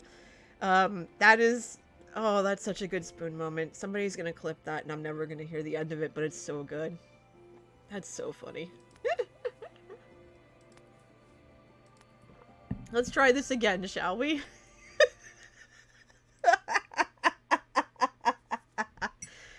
Fabulous. Okay. So here's how solo mode works. Basically you are given 2 private objectives, only one of which will count at the end of the game. And right now we are focused on yellow and green dice. We have the same choice of boards. So I will let you pick the board like I always do, because again, I really want everyone to be able to play. And I love when you choose the board for me. Like I said, I always pick the first board. I always pick the first board because, you know, people are still waking up and they're just coming on in, they're making their coffee, they're listening in. You know, there's no stress or pressure. I'm just like, you know what, I'm just going to pick one at random and go. But for the rest of the stream, I love having all of you participate. It just makes the stream for me so much better. And that is a 5, not a 4. So we have Chromatic Splendor, we have Lux Mundi. Chromatic Splendor is at a 4 difficulty, Lux Mundi at a 6, Bellsguard at 3, and Firelight at 5. So I'm going to let you choose which board we play, so feel free to choose along with me. Oh, goodness. Sorry if I sound really, really, really sniffly. I am dealing with these allergies, even with wearing a mask every day, are a mess. They are a mess. And I'm managing them the best that I can. After stream, I'm going to take some Advil cold and sinus, just to get rid of the headache that I have. And, because that's normally what I take. Hubs takes something different. And, get to getting the house in order. Whether or not this is going to be my last game is doubtful. I think I want to go at least 2 more before, I think I want to go for at least 2 more before the end of stream. Chromatic Splendor is in the lead, y'all. You've got about 5 seconds left. Get those votes in there. Alright, Chromatic Splendor it is. Let's go. More coffee acquired. Yes, that is the best right there. Okay. So, here's the difference between solo mode and a multiplayer game.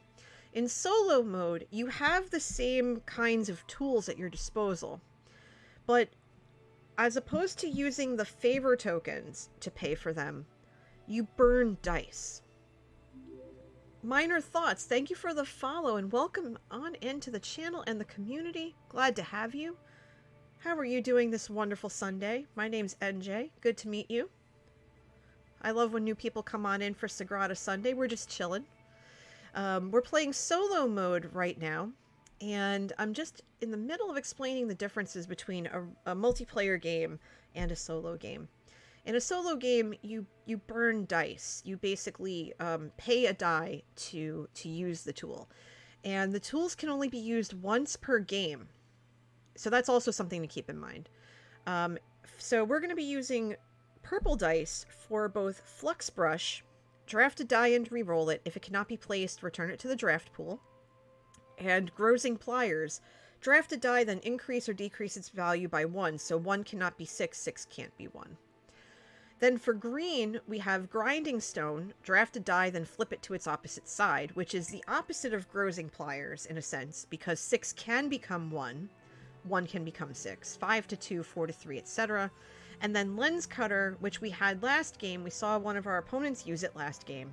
Draft a die, then swap it from the round track. So there's that. So that's what we're looking at. That's what we're working towards. And Minor Thoughts, have you ever played Sagrada before? Is this a game that you're familiar with?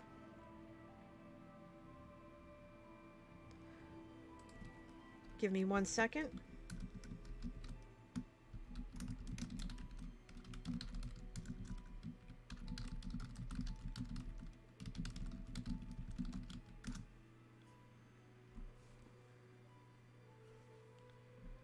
All right, there we go. I had to answer that. Okay, fantastic. Thank you for your patience on that. Okay, so these are our 4 tools. We have 2 public objectives because we have 2 private objectives. Our objectives are color variety, sets of 1 of each color anywhere, and column color variety, columns with no repeated colors. So again, we're focused on color-oriented objectives. We had this last game, and we'll see what happens. Now, for those of you who are just coming in and are new to Sagrada, the way that this works is, hold on, I realize I just want to make sure of this.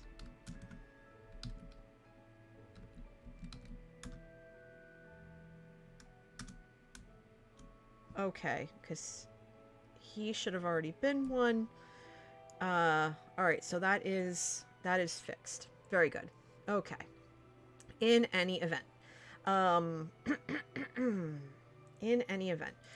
so for those of you who are new and haven't seen this before, the 1 through 10 up here is the round track, and that's what that tool earlier alluded to.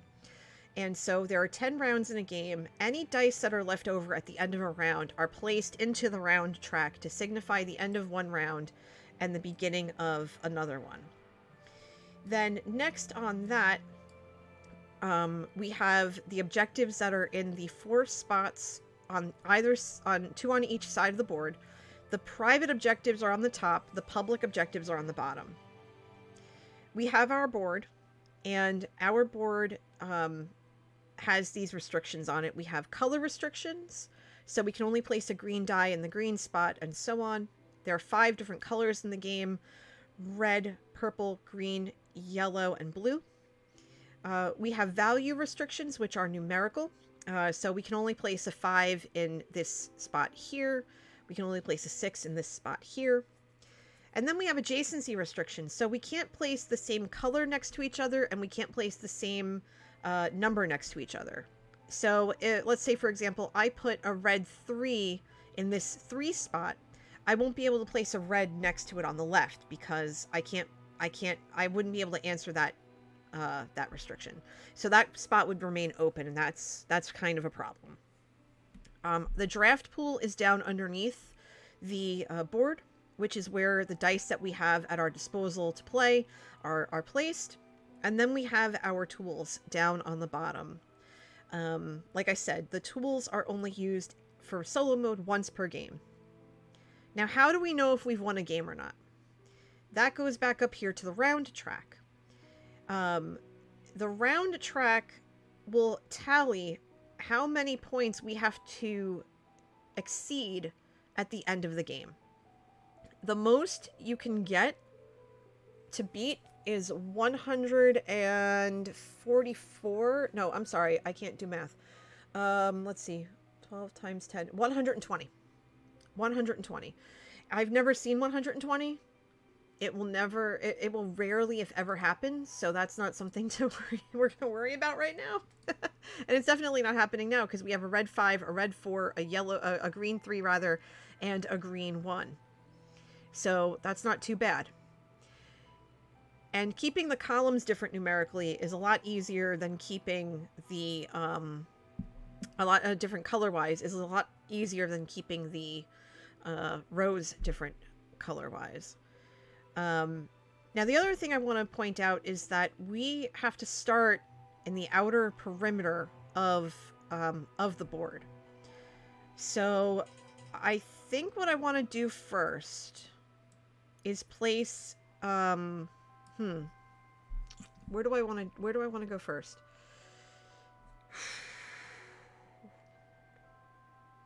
I think I want to place the red 4 here. And then I'm going to place the red 5 diagonally across. That's going to leave me in a world of hurt with that's going to leave me in a world of hurt in terms of spreading this out. And I don't want to leave the green behind, but there's not much choice in the matter. Because ideally, you want to play the higher point stuff or burn the higher point stuff to keep the point value of the end of the game low. And right now with this play, we're looking at 4 points. So I'm actually going to break out my calculator. Seriously, I'm breaking out my calculator for this. And we're going to add 4 points to our final total. So what do we have next? We have a yellow 1, a green 1, a purple 5, and a purple 3. Okay, great. We do have some purple tools on the board, but it's only the second round. It's a little soon. It's a little bit soon to use them. Just a little bit. So, good luck. This looks hard. It is hard, but it's okay because we're going to make it work. My thought here, and please, anyone in chat right now, if you see something that I don't, I want you to tell me. I want you to tell me so that I'll keep an eye on it. But I'm thinking put the purple 5 here, and then I'm thinking the green 1 here, because I could do that, or I could put the yellow 1 over here. Either one.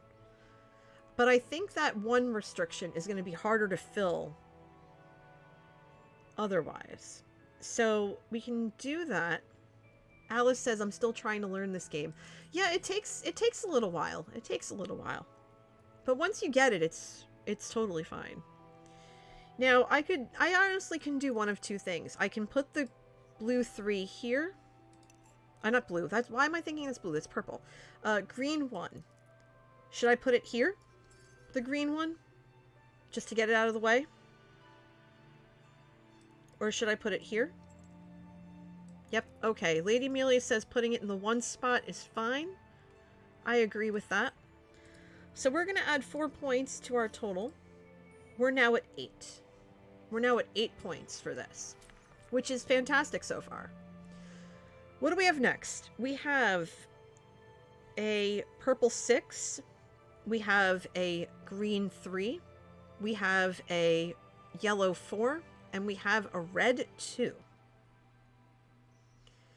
I don't know about you, but I'm thinking that purple 6 is in the sweet spot right there. And I'm also thinking that we can put the green 3 right up here, because we're not bothered by numerical restriction. We're not bothered by value. We can be willy-nilly with value. It's color that we're worried about. Because I could also put a yellow 4 here or here. And that would lower it significantly as well. I think I might want to put the yellow 4 in here.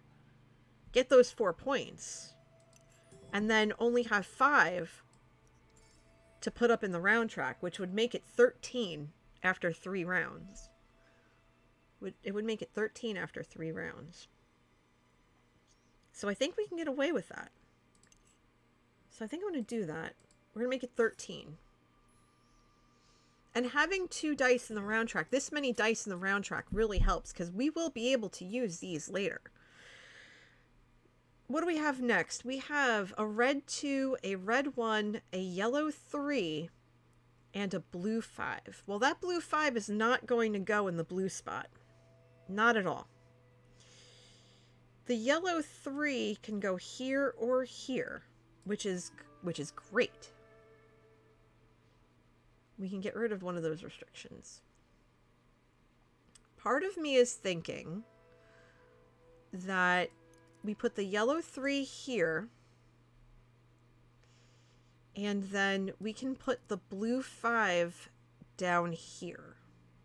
Because this is going to be whatever it is, and that's totally okay. Because again, we want to get rid of the higher point stuff. Because we could also put the blue 5 up here and not really care. Then this would have to be red. This would have to be red or blue. No. This would have to be red or green. So, yeah, this would have to be. No, this would have to be red. If I put the blue there, this would have to be red. So that would complicate things a little bit. So maybe we'll put the 5 over here or here. But we're definitely going to take care of that 3 first. I think we'll put the blue here. Then this is going to end up being red, or this is going to end up being red. Well, actually, no, this wouldn't be red. This would be green on it, actually. This would be green. So then this would probably be whatever. So that's fine. So we'll go ahead and we'll add 3. Now we're at 16. And again, we're keeping these values low. We're keeping these values low because we want to be able to win at the end of the game. What do we have now? We have a yellow 5. Okay, good. A blue 1 that we still can't put in the blue spot, so poo. At least not yet. We have a, a purple 5 and a purple 1. Well, given that the columns have to be different, that purple 1 can go in that one spot without anybody sneezing about it, which is fine. The purple 5, we can definitely... we can use it because we have Flux Brush. Flux Brush I would probably want to use. Welcome back, Melons. But I definitely want to burn this 5. Because I don't really... I see a couple of good spots for it. I can put it here. I can put the purple 5 here. I want that yellow 5. I can't put it here, though, because of this. I'd have to put it here. I'd have to put the yellow 5 here. Which is fine. Because, again, I want the bonus points. Because it's the only logical place I can put it that I could reach. Without interfering with the column color variety issue. So I can do a couple of things. I can put the purple 5 here and the yellow 5 there. I can burn the purple 5 to make this a 2 and put that blue 2 in there. I could do that. There are multiple options. Multiple options. I could also burn the 5 and make this a 6 and put that there instead and give myself more yellow points, which I might actually want to do.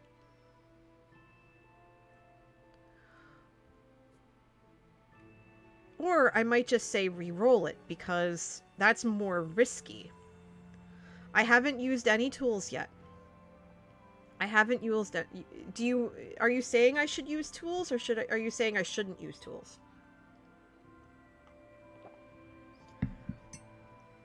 Because alright, see you in a bit, Esty.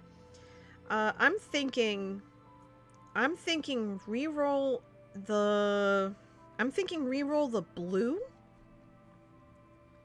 Because the yellow I can definitely use anywhere. Except here. I want to put something here that can't be a 5 or a 2.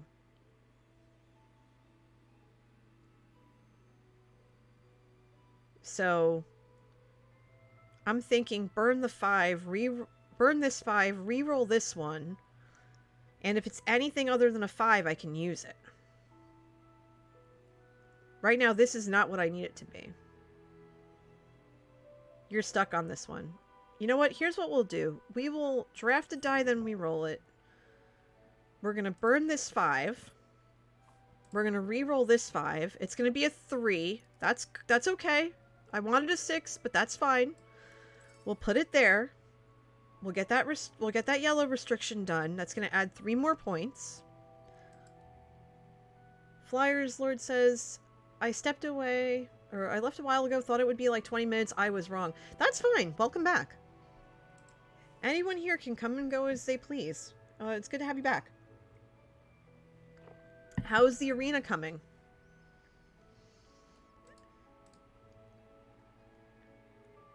And by the way, for those watching, if you've never seen this game before, please feel free to ask questions because that's, questions are awesome and welcomed. Let's see. So now that we did that, I think I can get away with placing this purple one over here because the columns have to be different, not the rows. So we can definitely have fun with that.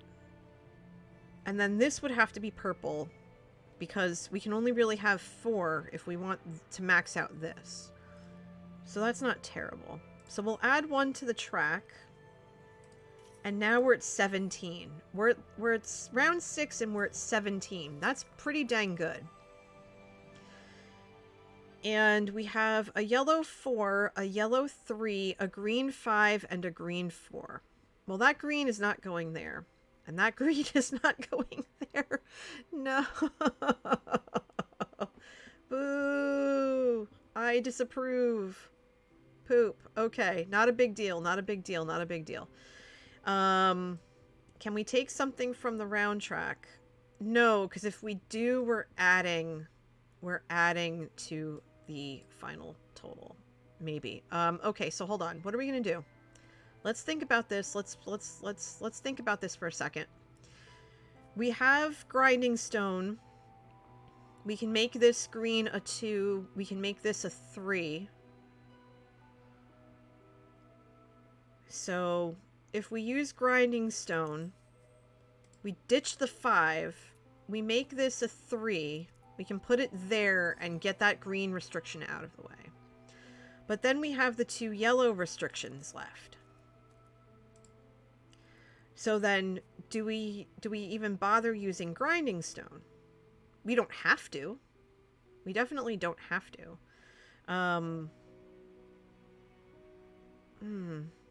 Hi, Sir Think. Good afternoon. Flyers Lord said that sounded like me in kindergarten. I disapprove. Poop.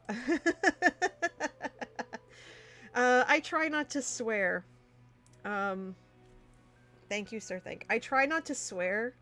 I try to keep this family friendly especially because I normally stream Minecraft, and sometimes if I'm streaming Minecraft, especially earlier in the day, or if I'm streaming Among Us, I really try, because I know that like some of my friends will watch with their kids.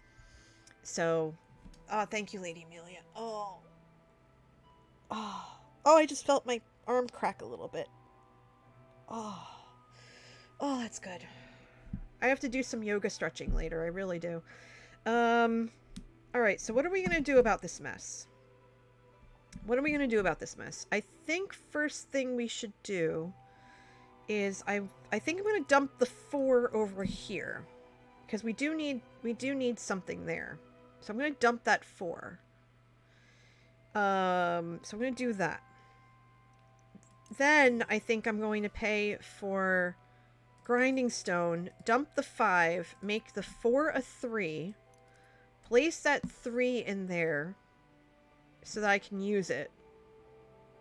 Well, actually, no. You know what I'm going to do? I'm going to do one better. I'm going to pay for grinding stone, use this. Oh, wait, no, that makes it a 2, right? Does that make it a 2? Yeah, it makes it a 2. That's worse. We don't want that. No. We'll pay this, dump the 5, take the 4, make it a 3, put it in the green spot, call it a day. I think that's what we have to do. We're going to easily score more on yellow anyway. And now we're down to 2 tools left. We have Gersing pliers and we have lens cutter. Lens cutter is going to be great for a lower point tool or lower point number, but we don't have that yet. What we do have is a yellow 6, because of course a yellow 6 decides to show up now. A green 4, a blue 3. Nope, not wasting any time. Blue 3 goes right there. Get that out of the way. And a purple 1.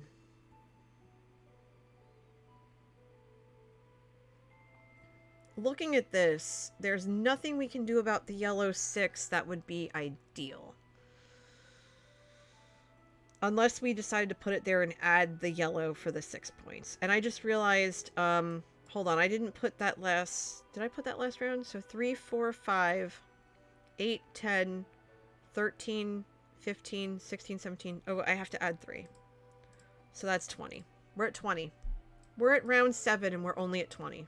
So I think we're gonna win this.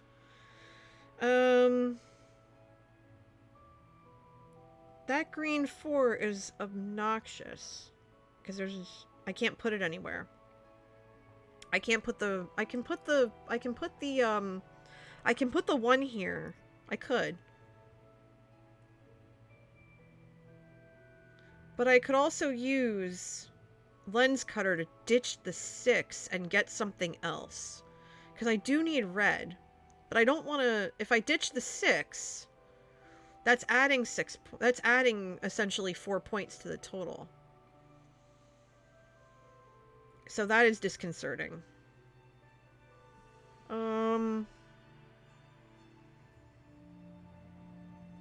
I could put the 4 here. I could. I could also just get the 6 points here and lose a point on the column. Which I think I might actually want to do. Because I'd essentially be losing 5 points but gaining 6, so I would gain a point. I would just gain only 1 point. And I still have 3 rounds to go, and I have to fill all this in, so... Floor 2 of 5 is complete. Good! GG! GG, dude. Okay, so that's adding 5 points. We're now at 25 points. 3 rounds to go. We might actually pull this out. So we have a yellow 1, a green 2, a blue 6, and a blue 1. Well, the green 2 is going to go in the 2 spot. That's a given. That's a given. And if we get another green, I want to use it and exchange it for a red to fill this spot in. But what do we do about the rest? Well, this 6 is going to end up going right there. It's going to end up going right there because it has to. Because it's got to go. We're going to play the blue 6 here. That's going to add 2 points to the round track. Because I could also play it here, but there's no point. I'd rather just try to get the 5 points here. And I can also play another blue here at some point. So I'm going to add 2 points to our total. That's 27. I'm building the walls out of iron blocks so it looks like I'm a 7-year-old on creative. Honestly, I built one of my walls just using stone bricks or yeah, like smooth stone bricks. Whatever's going to look good to you, you use it. That's it. You use it. And here, I would like for you, if you're not already part of my Discord, if you're at least 13 years of age or older, depending if you're in America or not, I would love to see pictures of what you're working on in the Discord. The Discord link is right there. Or you can tweet me, you can tweet to me on Twitter, if you have a Twitter, and just tag me in your tweet so I can see what you're building, because I'm really curious about it.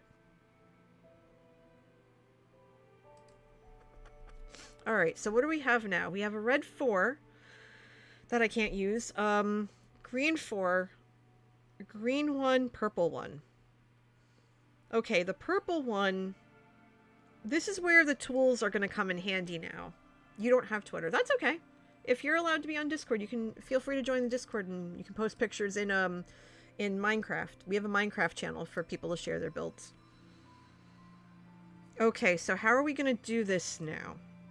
How are we going to do this now? We have a lot of different colors. Because that 4, I honestly cannot use. That 4 has to go.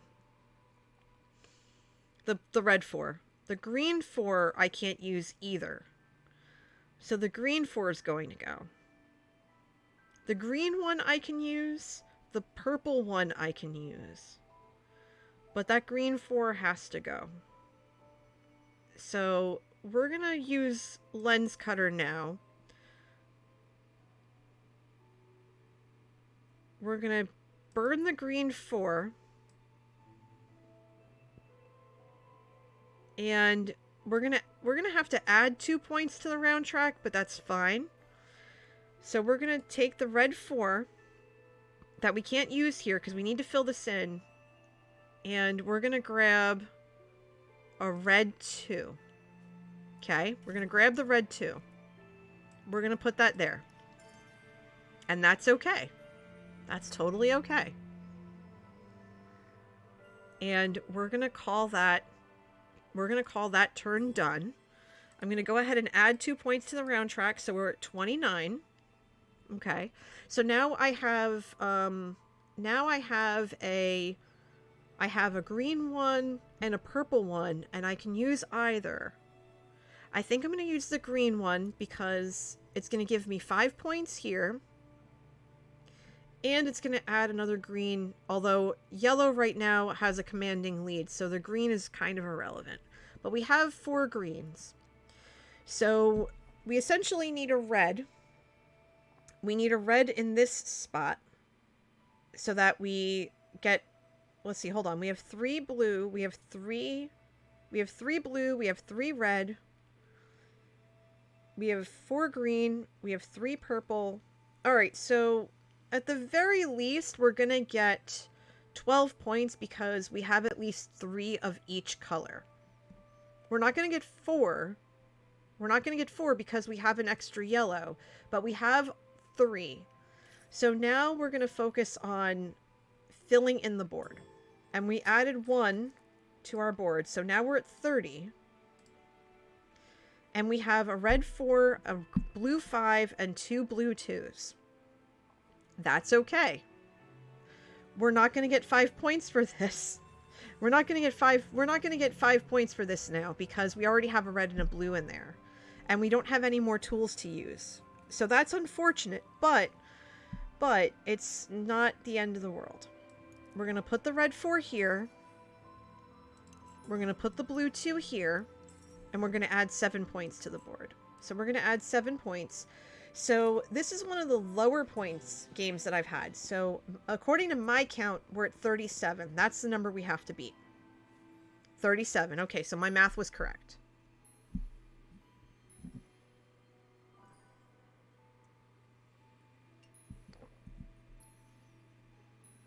Okay, so we're already at 27. So we need 10 points.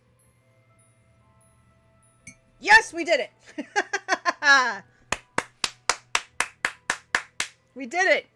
Good job, everybody. We did it. We did it. We made it work. We made it happen. Good job. Good job. Good job. Fantastic. Everybody, give yourself some hype. Give yourself some applause.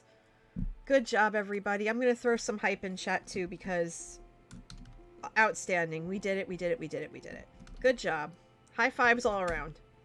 Good job. All right, so we're going to play another game of solo mode because it seems like that's what you guys want. Or that's what you peeps want. And I'm totally all here for it. I love it. I love it so much. It's good. Very good stuff. All right, fantastic. So let us dive right into another game. And depending on how long the game takes, because these games do take a while, this might be my last game of stream. Let's find out. If not, I'll sneak in one more. But I do want to try and stop before around 2, like as my schedule dictates, just so that I have enough time to do the things I need to do around the house. Because I technically don't have tomorrow. Oh, fantastic flyers! Awesome. I'm so glad. What you call it? Stuff and things. Stuff and things. Let me put this over here so I can see. I'm actually going to take a look at your,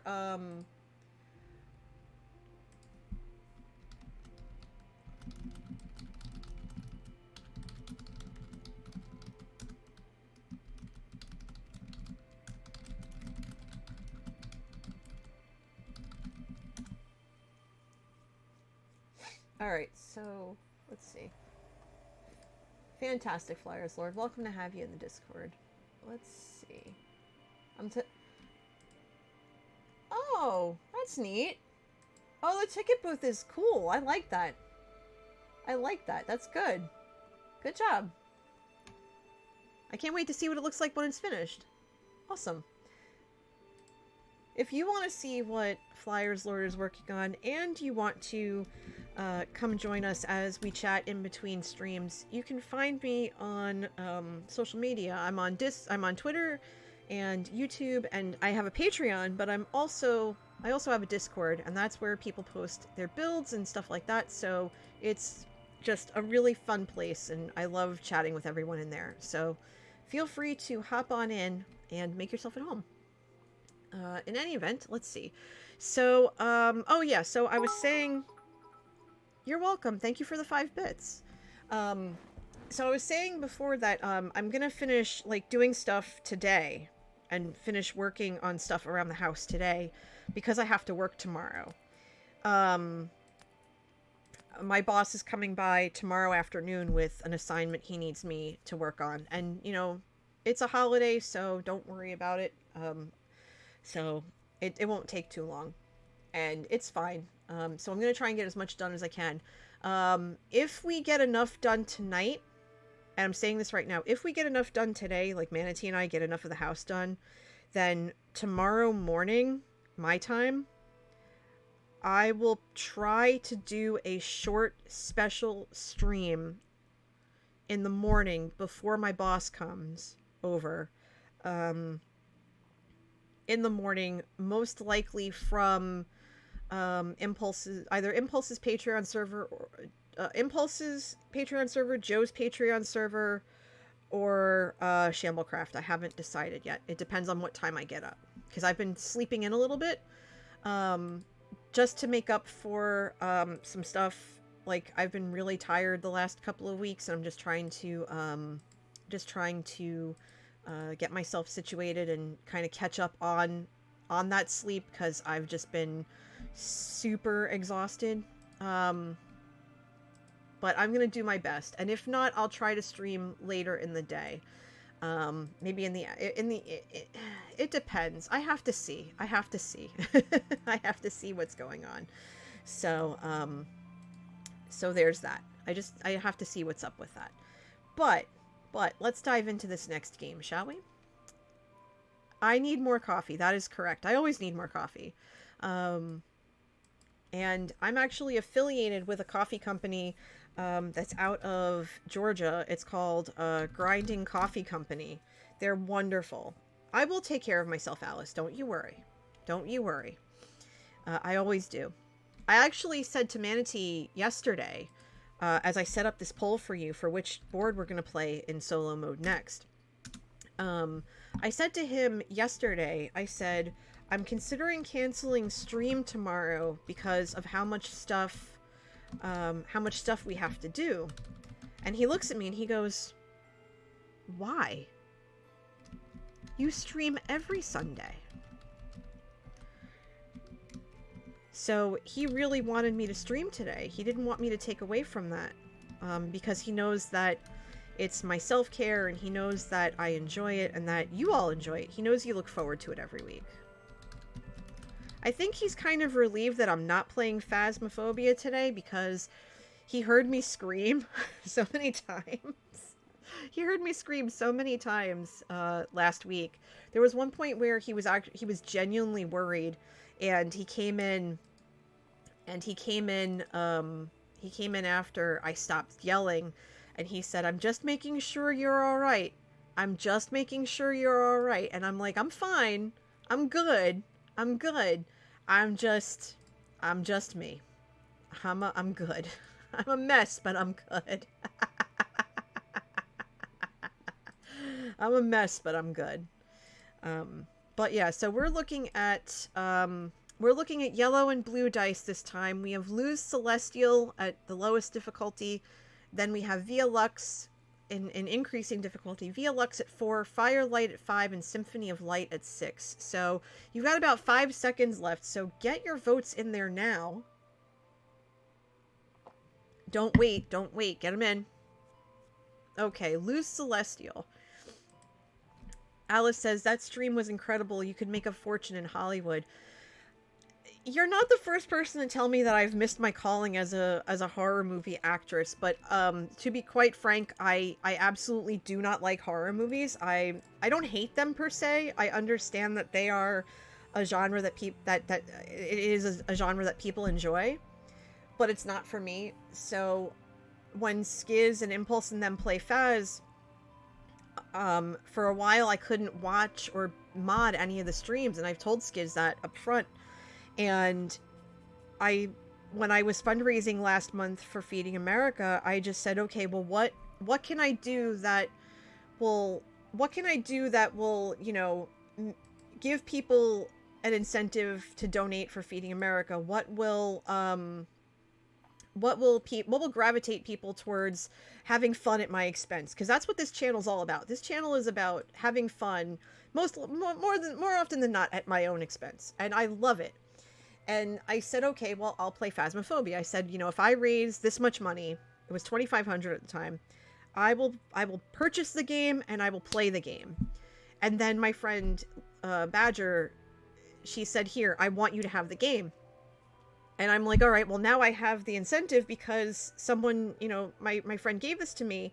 So now I have to try and fundraise the money. And I did. And so it was okay. Now I really have to do it. And it was worth it. I had so much fun. I don't know how often I'll stream it. It depends on people's schedules, but because they wanted me to play today, and I was like, no, I've got too much stuff today. So maybe every so often in the future, I'll get the gang together and we'll play. And I think it'll be a lot of fun. But yeah, being scared is not something I guess I'm good at it. I don't know. Being scared is something I'm good at. I don't know. But let's dive into this game. We have 4 tools at our disposal. We have 2 that require blue dice. We have tap wheels. So this is the other tool that requires use of the round track, but instead of replacing dice, this allows movement. This is the first time we're actually seeing movement of dice already on the board, which would have been helpful 2 games ago, but that's fine. So in any event, so this is move up to 2 dice of the same color that match the color of a die on the round track. You must obey all placement restrictions. Okay, fair enough. And then there's Glazing Hammer, which we've seen before. Reroll all the dice in the draft pool only on your second turn. Okay, great. Then for purple, we have Flux Remover. We've seen this. We might use it this time. Draft a die. Swap it for a new die from the supply. Choose a value. Place the new die, obeying all placement restrictions, or return it to the draft pool. Okay, fair enough. That's an early game, I think. An earlier game tool. So we'll look out for that. And then Lens Cutter, which we used last game. Draft a die, then swap it from a die with a die from the round track. So we have both round track tools here. So that's fantastic. I could not be happier to see that. Alice, meanwhile, says, I think Skiz and the guys make it easier to watch because they're hilarious. Otherwise, I wouldn't have watched it. Yeah, honestly, I think so too. I can watch their streams if I'm home. A lot of times for Skiz, he and Impulse or whoever, they stream at a time that's tough for me because I'm just getting home from work and I have to make dinner and stuff. So I feel bad. I feel bad because I can't really be there, but I do my best. And Skiz knows it. So these public objectives. One is color variety. We've seen that all stream, to be honest. Sets of 1 of each color anywhere. But here's something we haven't seen yet. We haven't seen rose shade variety. This is value. This is the value now. With no rose with no repeated values. So color goes out the window. And now we're looking numerically. We're looking numerically. So this is going to be we have to kind of switch gears a little bit and change this up just a tad in order to make this a thing. So there's that.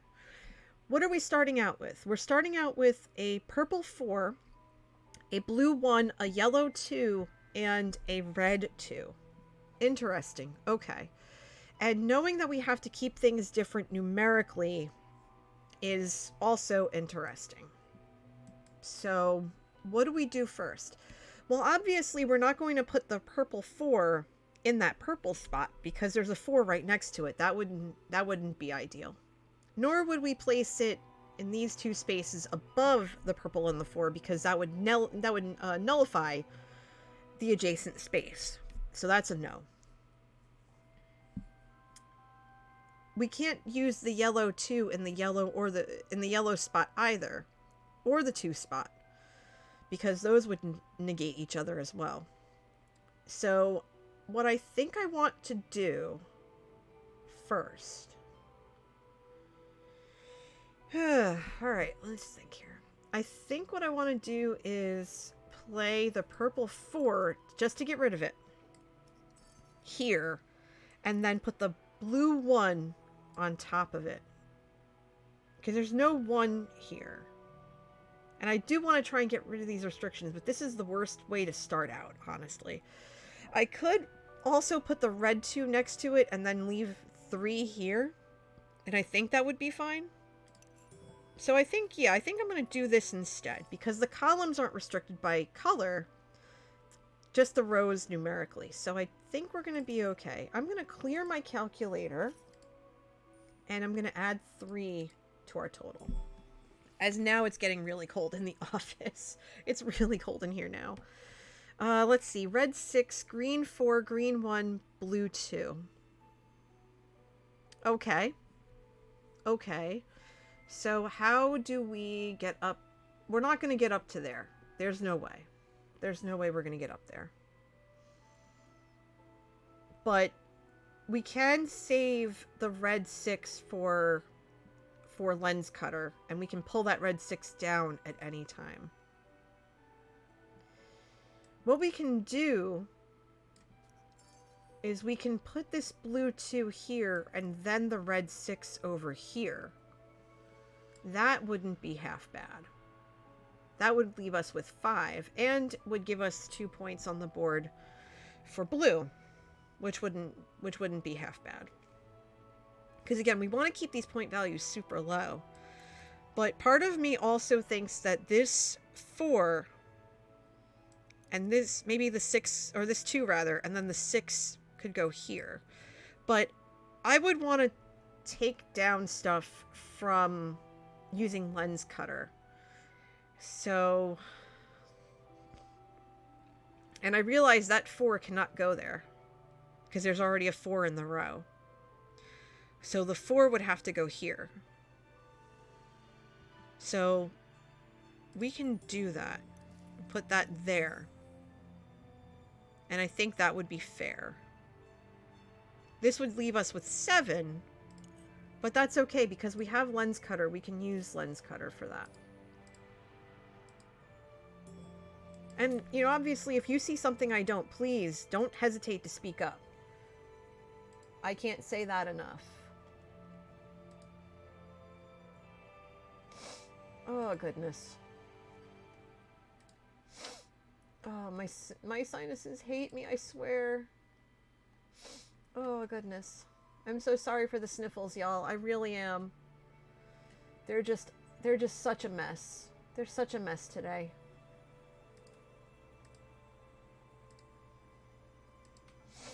All right, so let's see. I am so sorry for all the sniffles. Okay. Thank you. I have tissues right here, Esty. I do. All right, so what are we looking at now?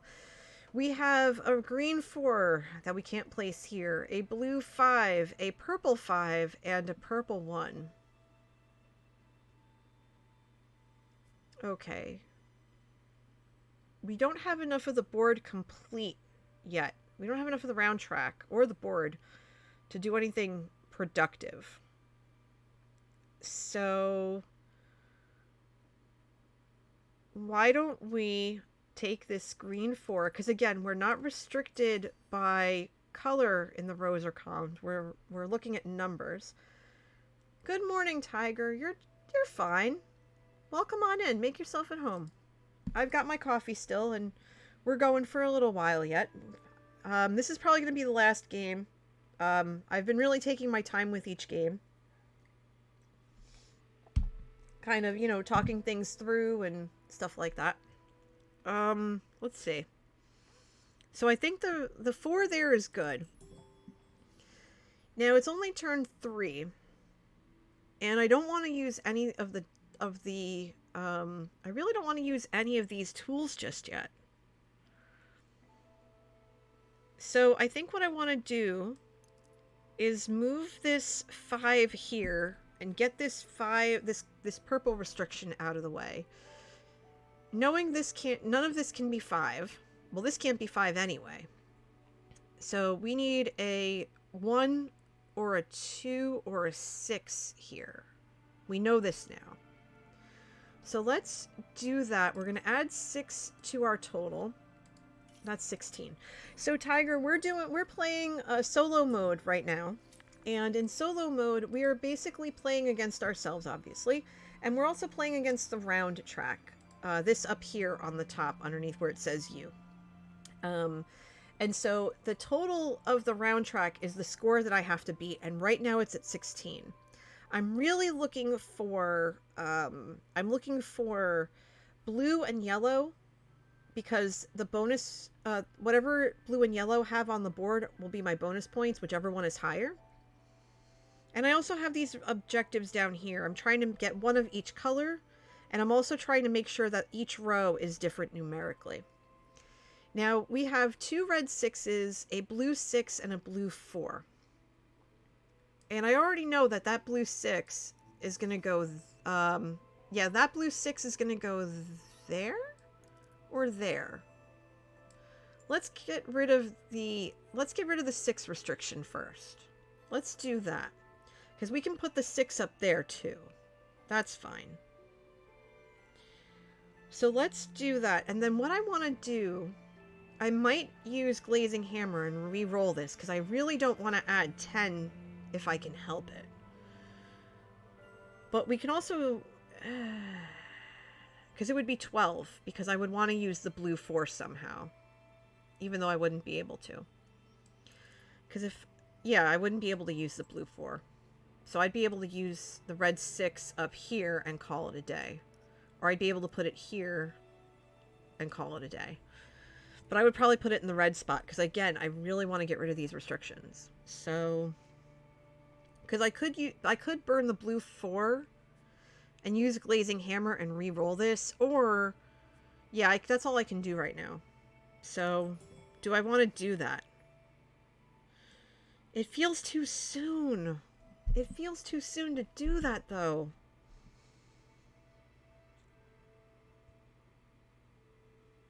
It feels way too soon. What do you think? Should I do it or should I wait?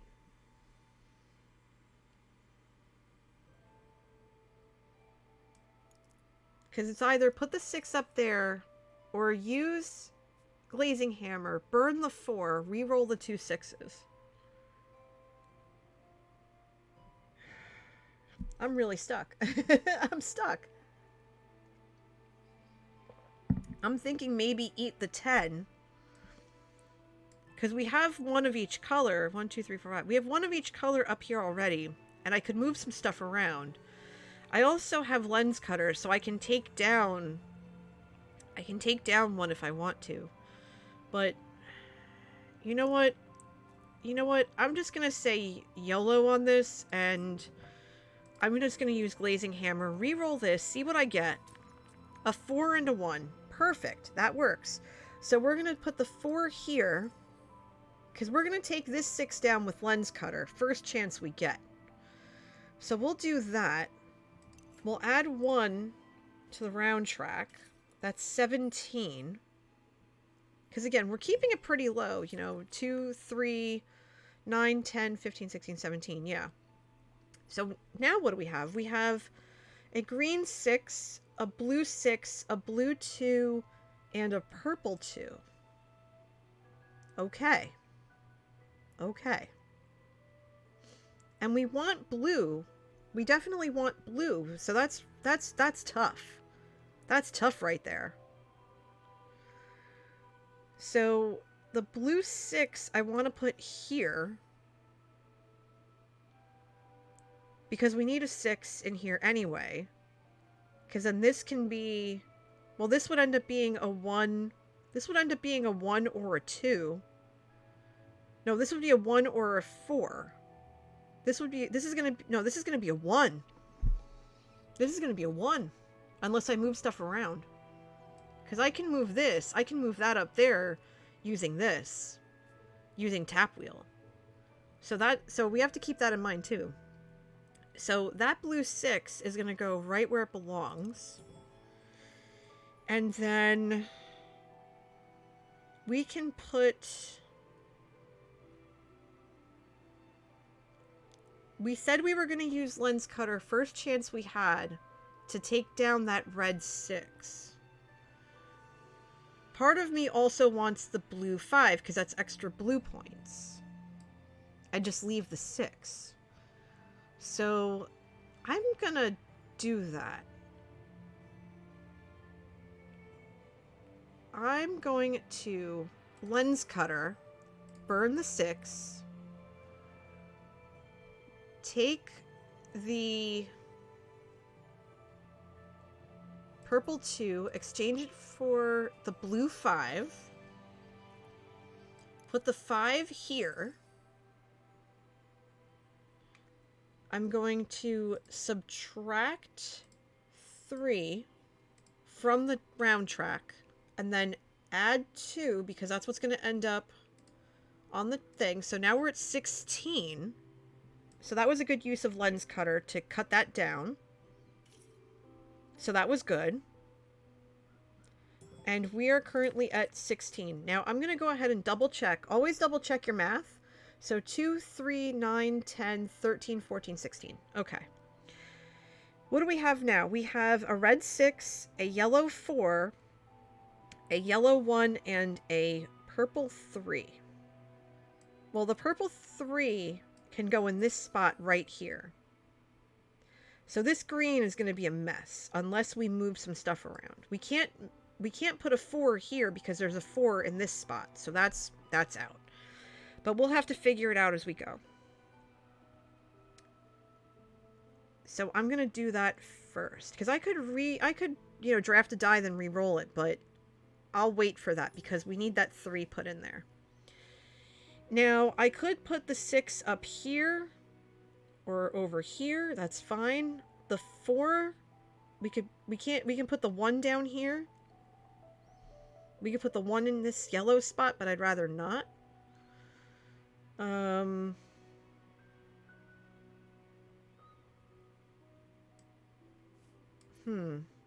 I think maybe the 6 up here. Actually, no. Let's put it over here because we know that this can't be a 4. We know that right now it's 1, 2, 3. And 1, 2, 3 can go in these 2 spots. So that's not too bad. Preferably we get a 1, 2, 3 here to kind of give us a few more options over on here. But that's fine.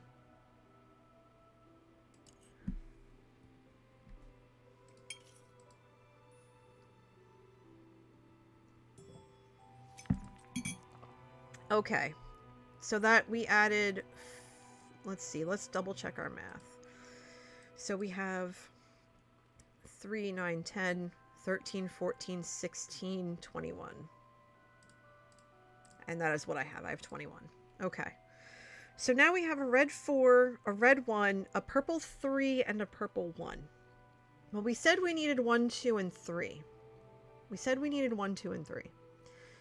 So what we could immediately do is place the purple 3, and then we place the red 1, and that's going to give us our row differential here. That's what I'm thinking. I'm getting nervous about having restrictions left so late in the game. It's round 7. But as we start to fill in rows, it should get a little easier. The first green we see, though, that's not a 4. If it's a 1... If it's a 1 or... Well, if it's a 1, this has to be a 1. unless we move this blue 2 to somewhere else, which we can totally do. But right now, I'm going to take that 3 and this 1 and call it done and dusted. And this row is completely done. We've got our 5 points for it. We need yellow, though. I just realized we have no yellow. We have no yellow here. So I automatically am going to place a yellow here because we needed at least 1 yellow. We have no yellow on the board. That's ridiculous. I can't believe I did that. So that's an oopsie on me. And this has to be a 5. So this blue 2 needs to not be here. So...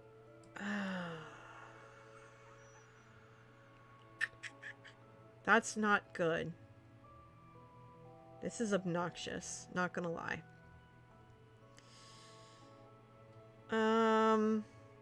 I think I'm going to... hold on, let me see what's here. So, I could play Tap Wheel and kind of do-si-do some things, if needed. Because this is a 5. So that has to stay put. This 6 is kind of okay. This 2 being in a blue spot is obnoxious. If this moves, I can put the green there. So I would have to scoot this over to here, which would ruin this row. Unless I move the 6 over to here. So if I move the 6 over to here and the 2 to here. So let's see. Let's do that. So if I get rid of this 2 and I move the 6 to here and the 2 to here, that would allow me to play the green 2 here. That would allow me to play the green 2 here, and then I would have to just eat the 5 and deal with it later. And I think that would be the most ideal, I think. So then I would play the 2. This would be a completed row, so this would be another 5 points. But again, we're going to only have 8 points because if a yellow shows up. So if a yellow is here or here, then we can make up for it. But now that we have this blue restriction here, that makes me nervous still. But the green restriction was harder to fill than the blue. So we're going to do that. We're going to take 5 points. We're at 26. And now we're in a world of hurt because it's now the 9th round. We have another green. We have a green 6. That's good. And we have some yellow, even better. We have no purple, so we can't use any... so we can't use anything. But what we can do is we can play the green 6. Now, do we play the 5 or the 4? The answer is we play the 5. We play the 5 to save this row. We play the 5 to save this row. Because I could also play the 1. That would make this a 3 or a 5. Instead, this makes it a 1. 2, 3, 4, 5, 6. So this is a 1 or a 3. This is a 1 or a 3. So, do I make this a 1 or a 5 or a 1 or a 3? I think I'm gonna have to take my chances here. I'm gonna have to take my chances here. And just say, you know, screw it. Let's go. We'll put this as a 5. And then we're gonna hold on to our butts. Because now it's 31. It's lower than last game, but we have the possibility of losing. And there's no possibility about it because we can't do anything else. We used all the other tools. Poop. Oh, no. Okay, so what do we do? What do we do when we're in this situation? We cry. That's what we do. Because I can't place that yellow or the green. The yellow would have been great because that would have given us the 5 points for the row, but that's not going to happen. So, to get rid of the highest point thing, we're going to play the 4. We can't do anything else because of the blue. So that was an error on my part. I think we could have managed other stuff, but I think I totally botched this, not knowing. And the not knowing is the hardest part, honestly. The not knowing is the hardest part. So, we're going to add 9 points. We're going to add 9 points to the board. That gives us 40. We're going to lose 3 right off the bat. We're going to lose 3 at the end after all the stuff's tallied. So 45 is our score. So I missed 5 points somewhere. That's fine.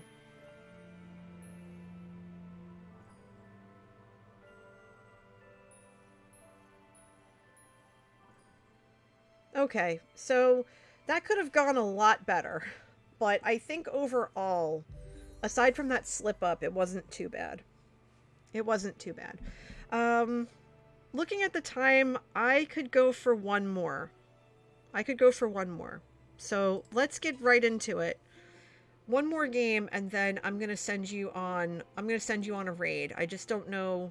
I don't know who to send you to, because there are a bunch of people streaming right now that are amazing. One more game. Let's get it in there quickly.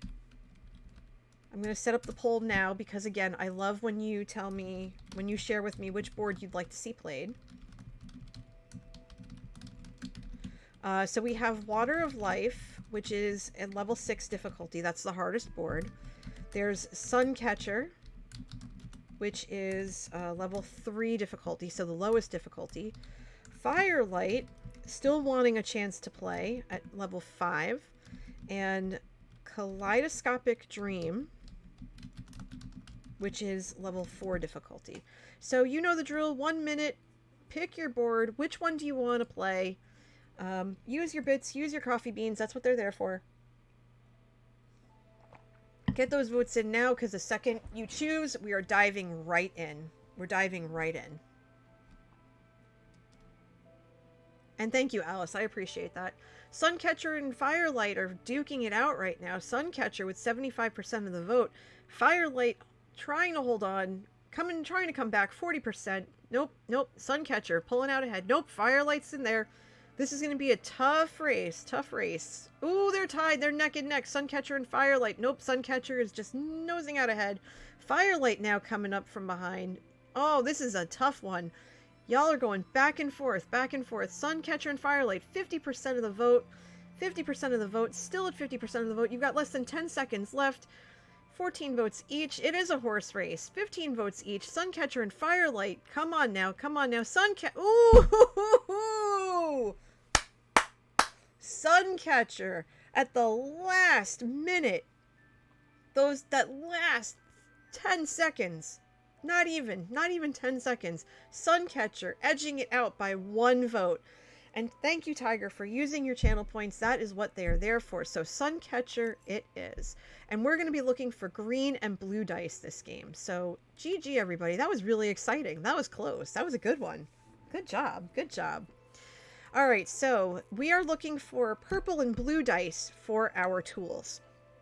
Flux Remover makes a return for purple. Draft a die, then swap a new die from the supply. I should have used that earlier last game. I think that would have saved me quite a bit of struggle.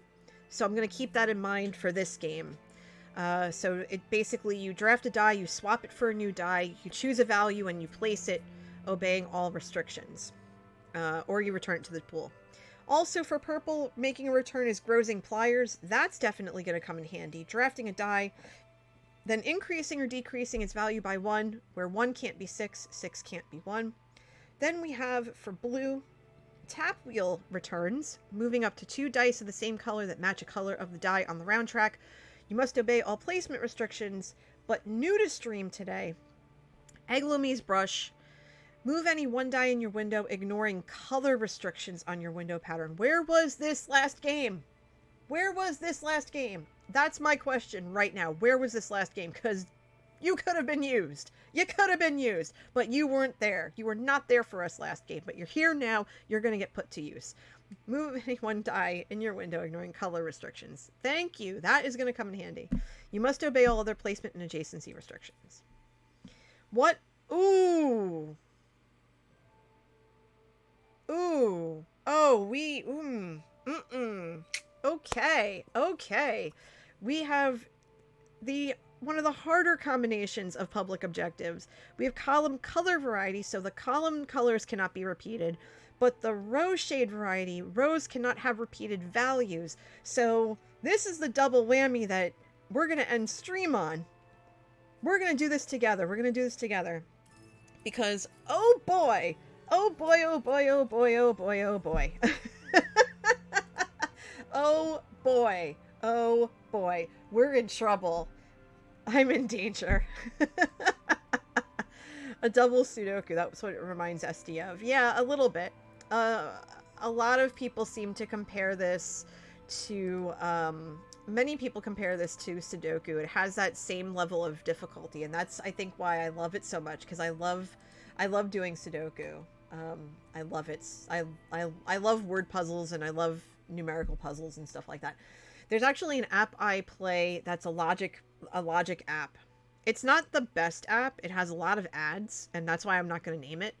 But when I was younger, I used to do all these logic puzzles. So it gives you this grid, and you have to basically fill the grid in. And it says, okay, well, you know, Mary had 5 apples yesterday, but she doesn't have 5 apples today. So, you know, you mark it on the grid. I've been doing those kind of puzzles for the last couple of days to keep my mind sharp, and I absolutely think it's hilarious. And some of it's absolutely absurd, but it's there. Okay, so columns cannot be the same color, cannot have the same colors. Rows cannot have the same numbers. We are in trouble, but not in a bad way. Not in a bad way. We're going to make it work. And we're starting off knowing that we have to look for green and blue. We have 3 greens right here off the bat, so we can't use any tools this round, but that's fine because early game, you don't need to use them. We have a green 6, a green 5, and a green 4. Alrighty. As much as I want to put one of those... Actually, I could put one of those in this green spot right here. I could put the 5 or the 4 here, and then put the 6, nestle it right in this spot. I could do that. And that would give me a max of 11 points this round, if I wanted to. And I just might, because starting off strongly like that is actually pretty darn good. So I think we'll pick the 5 here, and then the 6 up here, and then while we have restrictions all around us, we'll be able to kind of go diagonally. And I'm touching the screen, and you can't see this, and it's hilarious to me. But we'll go diagonally. We'll put that 6 there, then we'll go diagonally up across the top, if we have to, green-wise. Because we can basically go boop, boop, boop, boop, and boop. We can basically kind of do that, and do this, you know, this archway here, this diagonal. But for now, we're going to place the 5, and we're going to place the 6. That's going to give us 11 points for the green. SD says, okay, I'm glad you mentioned that because I was getting confused. I couldn't see you point at anything. Yeah, because as of right now, I still don't use a webcam. And, oh, I forgot I have to clear my calculator and add 6. Add 6 for the new total. So here's the thing about that. I have spoken with Manatee at length about what I want to do and what my goals are. You thought your screen froze. Oh, I'm so sorry, SD. I didn't mean to confuse you. But yeah, I've talked to Manatee. For those who don't know, Manatee is my husband. I've talked to him a bunch of times about what my goals are and what streaming does for me and all that other stuff. And when I started streaming, he basically said to me, I don't mind that you stream. It's good for your self-care. It makes you happy. And it's great to see that it's becoming a thing for you. But I'm going to ask you not to use a webcam because people on the internet are very rude. And I don't want anyone to discourage you from what you're doing because they're just jerks. And I said, that's fair. But as we've conversed about it over the last couple of months and, you know, how this is growing and everything, and how it's starting to feel like this could be something I could do as a profession. Yeah, exactly, SD. I would like to use a webcam from time to time so you can see my facial reactions. So you can, especially if I'm playing Faz, because you need to see my face. He asked me, to wait until this is something where I would be able to quit my day job. And I'm so not there yet. I'm far from it. I'm far from being partner.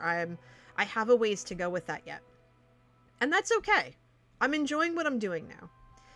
And he said, once you're able to, quit your job, then I would have no problem with you using your webcam because, I just don't want something to happen and you could potentially lose your job or whatever. And I'm like, I don't think that would happen, but I get it. And he said, yeah. And once you, if you do become full-time or whatever, you can't fire yourself. And I said, okay. So I'm making it a goal, and I've mentioned this a couple of times, but I'm making it a goal to be able to basically retire from my job to do this. And it's going to take a while. And I'm willing to put the work in, and I'm starting to put the work in. So fingers crossed, we're going to make it happen, and we're going to do it together as a community. But before we do any of that, we need to figure this all out. So what do we have? We have a red one, a yellow. We don't have yellow. Why am I? Because I'm looking at yellow. Red 1, green 2, blue 4, blue 3. Well, we already have a blue in this column over here, so putting the blue 3 here would be silly, and a blue 4 here would be not so good so much.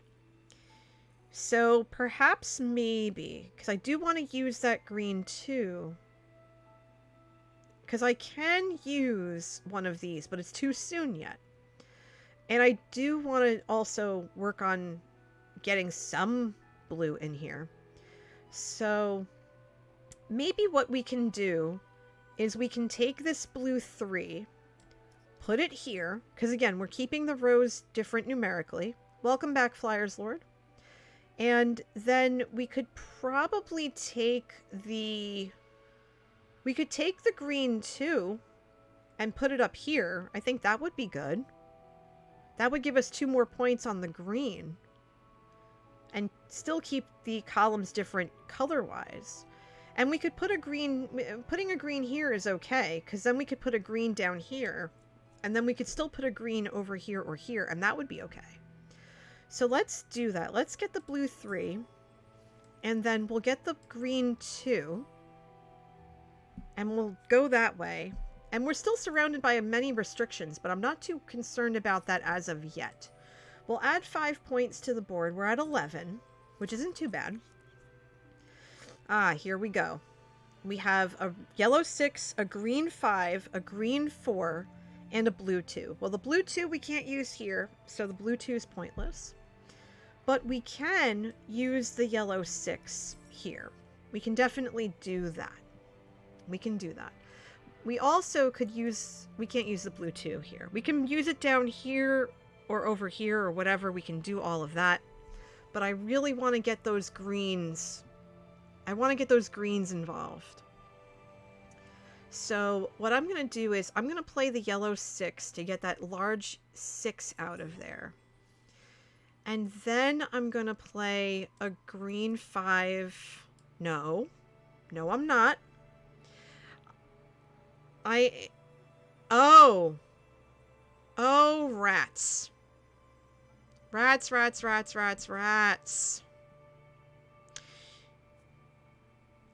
Don't worry, SD, I will move it. I will move it.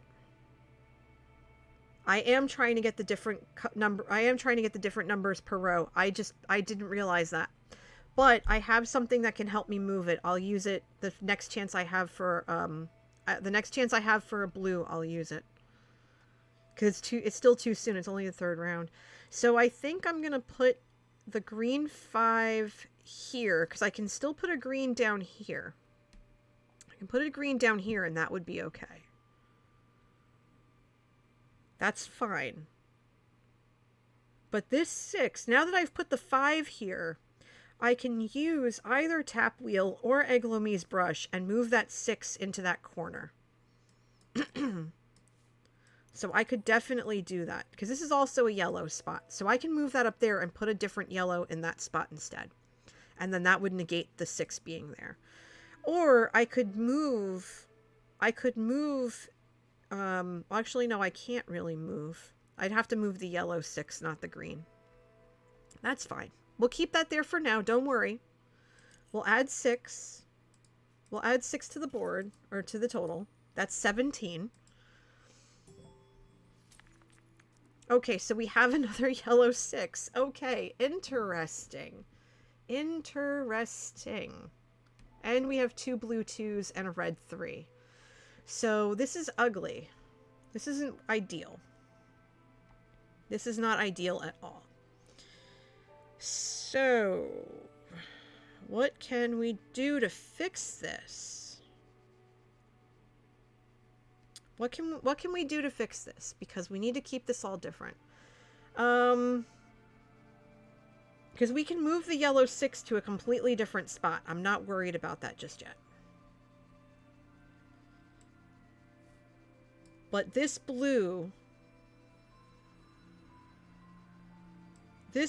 has to move. Because if I can move this blue 3 up into this spot, which is probably where it should have been the first time. So if we move this blue 3 up here, then I could put the red 3 there.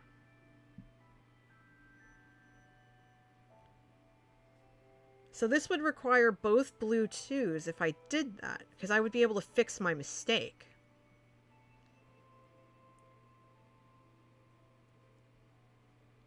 So let's see. Because I could put the yellow 6 in this spot anyway. I could. And I would just take this 6 and move it over here. Or I would move it down here to get it out of the way. I would do that. I would move this down or over to here. Or I could even, or, yeah, I would have to go to here. No, it would have to go to, this one would have to go down here or over here, because that's the only other places it could go. And I could still use this yellow 6 and not worry about it. Because, yeah, I'm going to have to use both. I'm going to have to use both blue. So I put the yellow 6. No, I'm not going to do that yet. I'm not going to get out of there. Thank you. So do I have yellow? I do have yellow on the board. Okay, good. So what I think I want to do first, because I can, is I can use Eglamie's brush, pay the 2, and move this 6 up to there and get it out of the way. I could do that. And then, but I'm not going to do that. I am going to, if I pay that, I would do this first so that I could play this. Get this all out of the way. Then the next turn I would use tap wheel. Move the yellow, I could move the green 6. I could move the green 6 that's here. I can move it to here. I can move it underneath the 5, but that wouldn't work because that green is there. So the yellow would have to move. The yellow would have to move. So if I do that, then I pay for tap wheel, burn the blue, move this 6. That leaves me with this 6. What do I do with it? I would put it here. Because it would go here, here, or here, essentially. Those are the only 2 spots I could put it. And I think these 2, I think this spot here, because this would end up being a 1. Well, actually, I could even put it here. I could put it here and it wouldn't bother anybody. That might actually be better. Because then this could be a 1 or a 2. As opposed to this only being a 1. So this spot is far better. Now these can't be yellow. at this point. Neither of these can be yellow. Because I can move it down here as well and keep this open to whatever colors.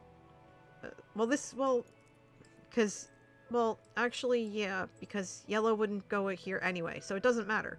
So yellow here, I think, is going to be the best bet. So we're going to play that. And then that's not going to give us any... That's going to give us an empty spot. So we added nothing to the pool, which is fantastic. And we have another yellow 6. What is with the obsession of yellow 6? What am I supposed to do with that? Good grief. Enough already. Too many 6s. Yes, good grief. Come on, people. Alright, so what do we do in this mess? What do? We have flux remover, and we have flux remover and grossing pliers. Grossing pliers for the yellow. The yellow 6 isn't going to do diddly squat for us. It's just going to give us a headache. There's literally nowhere we can place it that will not cause us heartbreak. Unless we make it a 5. We can make it a 5 and then put it here. We can put it over here in this corner. We can use grossing pliers for that. But first, let's figure out what we're going to do.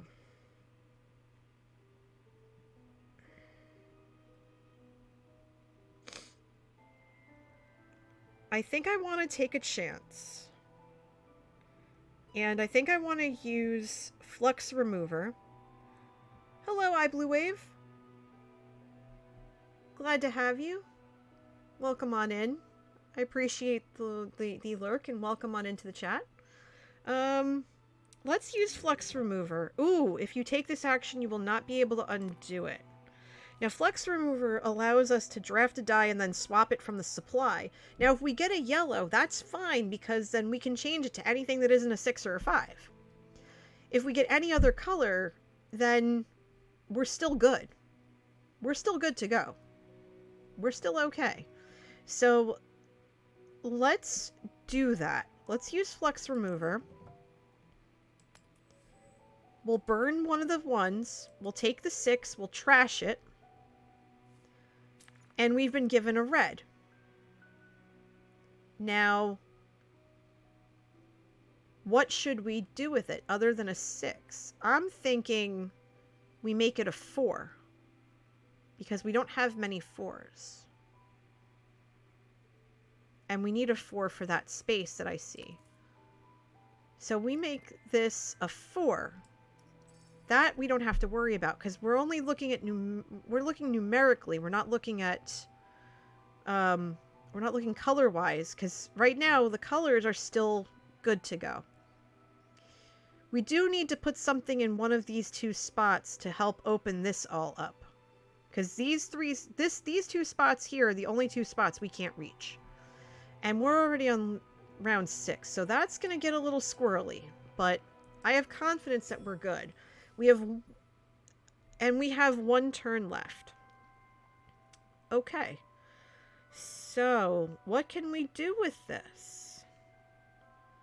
You know what we're going to do? We are going to do exactly what I thought we would do. We're going to put a 2 here. Because that will open us up for the last 2 spots on the board. This automatically, we're going to get 5 points because this is automatically a purple. And we're pretty much almost done with our rows. So I want to say that we're okay. I think we're okay. I want to say we're okay. And yeah, this is definitely going to be the last game because it's after 2 o'clock. But that's fine. Red 3, red 2, green 4, blue 5. Okay. Okay, not bad. That red 3 is not going to go in that spot. We know that. Green can go here, so we can definitely do that. Red can go here without issue. So we could put the red 3 here if we wanted to. The blue 5 we could put here. which would be good. We could definitely put a blue 5 there. And then the green 4 could go here, but that would negate this column, so we don't want to do that. So green would have to go here. So the 5 would be here, and the green 4 in that sense would be here. We also can take the blue 5 and put it here, which would actually be better because, again, getting through the restrictions is easier. And that's going to save us grief in the long run. So let's put the 5 there, and then we'll put the green 4 down here. And we'll worry about this stuff later. I think that's going to be our best bet. Because the green, since we're really focused on green, and we have 11, 16, 22. So we're already, with just the greens alone, we're over what this is going to be until I count these in. So fine, we're going to add 5. We are currently at 25 according to my math. We have 1 tool left to use. And we have another yellow 6. Enough with the yellow 6s, please. Baby hamsters, enough already. I'm done with you. Cut it out. For Pete's sake, cut it out. So what do we have? We have a red 6, a red 2, a yellow 6, and a green 4. Well, isn't this 6 shades of obnoxious? Well, one thing that we definitely can do is we can place this red 2 here and complete this row for 5 points. That we can do. This stuff, not so much. Now, we're going to lose 5 points no matter what. We're definitely going to lose 5 points no matter what. It depends on where.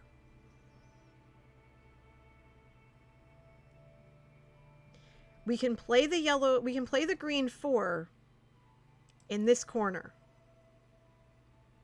We'd lose the 5 points for this column. For all that trouble we went through, we could play a yellow 6 there, and we'll lose 5 points for the row. After all that trouble. Because playing the 6 anywhere else, we're gonna lose anyway. So it's what flavor of loss do we want?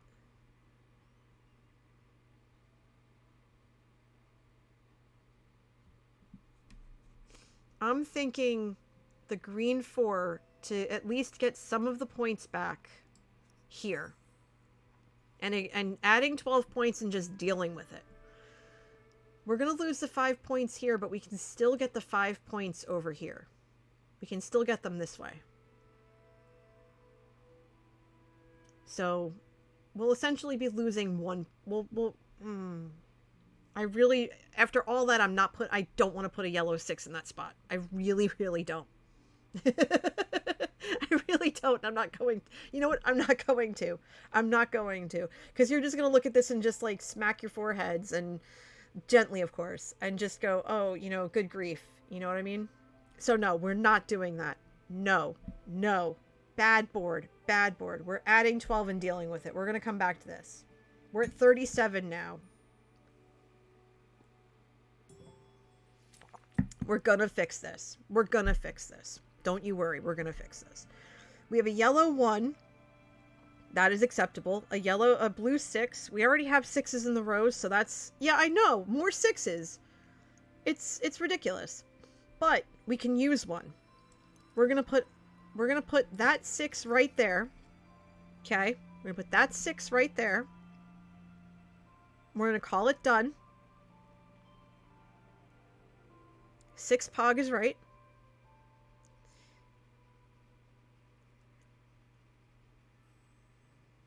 And we're going to take that yellow 1. We're going to put that 1 in that spot. That's what we're going to do. And we're going to take the yellow 1. We're going to be done with it. Yeah, we're adding 10 points. But, I mean, this is not ideal. And I could go ahead and I could use one of these, but...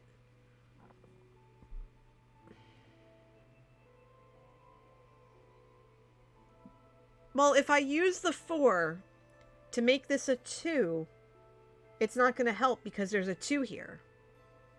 This has to stay as is. This has to stay as is. I could, if I use this and make this a 5, there's no, well, actually, if I use that and make, hold on, if I use this and I make this a, if I burn this and make this a 5,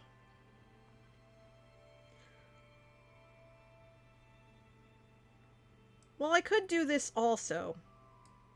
I could do this also. Then this could be, this is going to be a 1. This is going to be a 1 anyway. So I'd rather use the 1 now and not have to worry about getting it later. Because I will worry about getting it later. This would end up being a 5. And there's nowhere well, actually, because I could do that and I could put the 5 there and that would solve this. That would solve this and that. But I worry about this because this has to be a 1. This has to be a 1 because there's already a 6. Because it can't be a 3. Why can't I put the 4 down? I'd have different numbers in that row. Well, I could. But... No, you're fine, Esty. You're fine.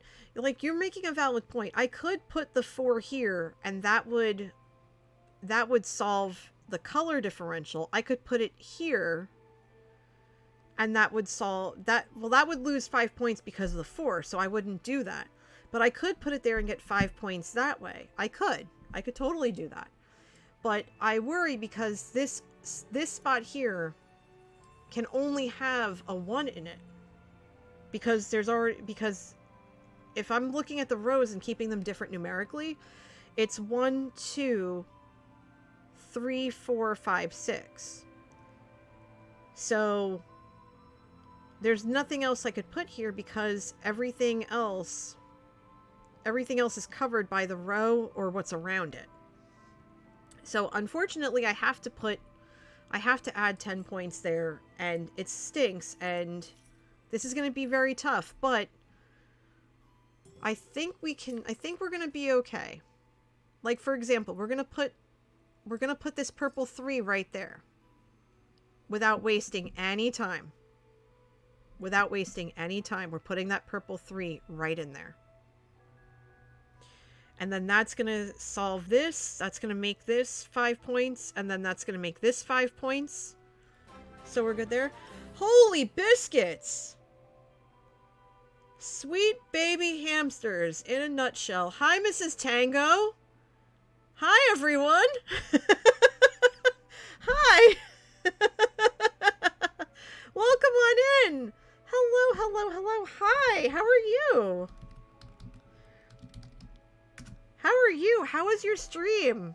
Today was coffee chat, right? We're just finishing up this game. So, I'm well. It's raining here in Jersey. Ali says, hi, Queen of Madverse City. Just that first game last night. You missed it, Mrs. Tango. Evil started out with Madverse City, and I always try to hop into his queue.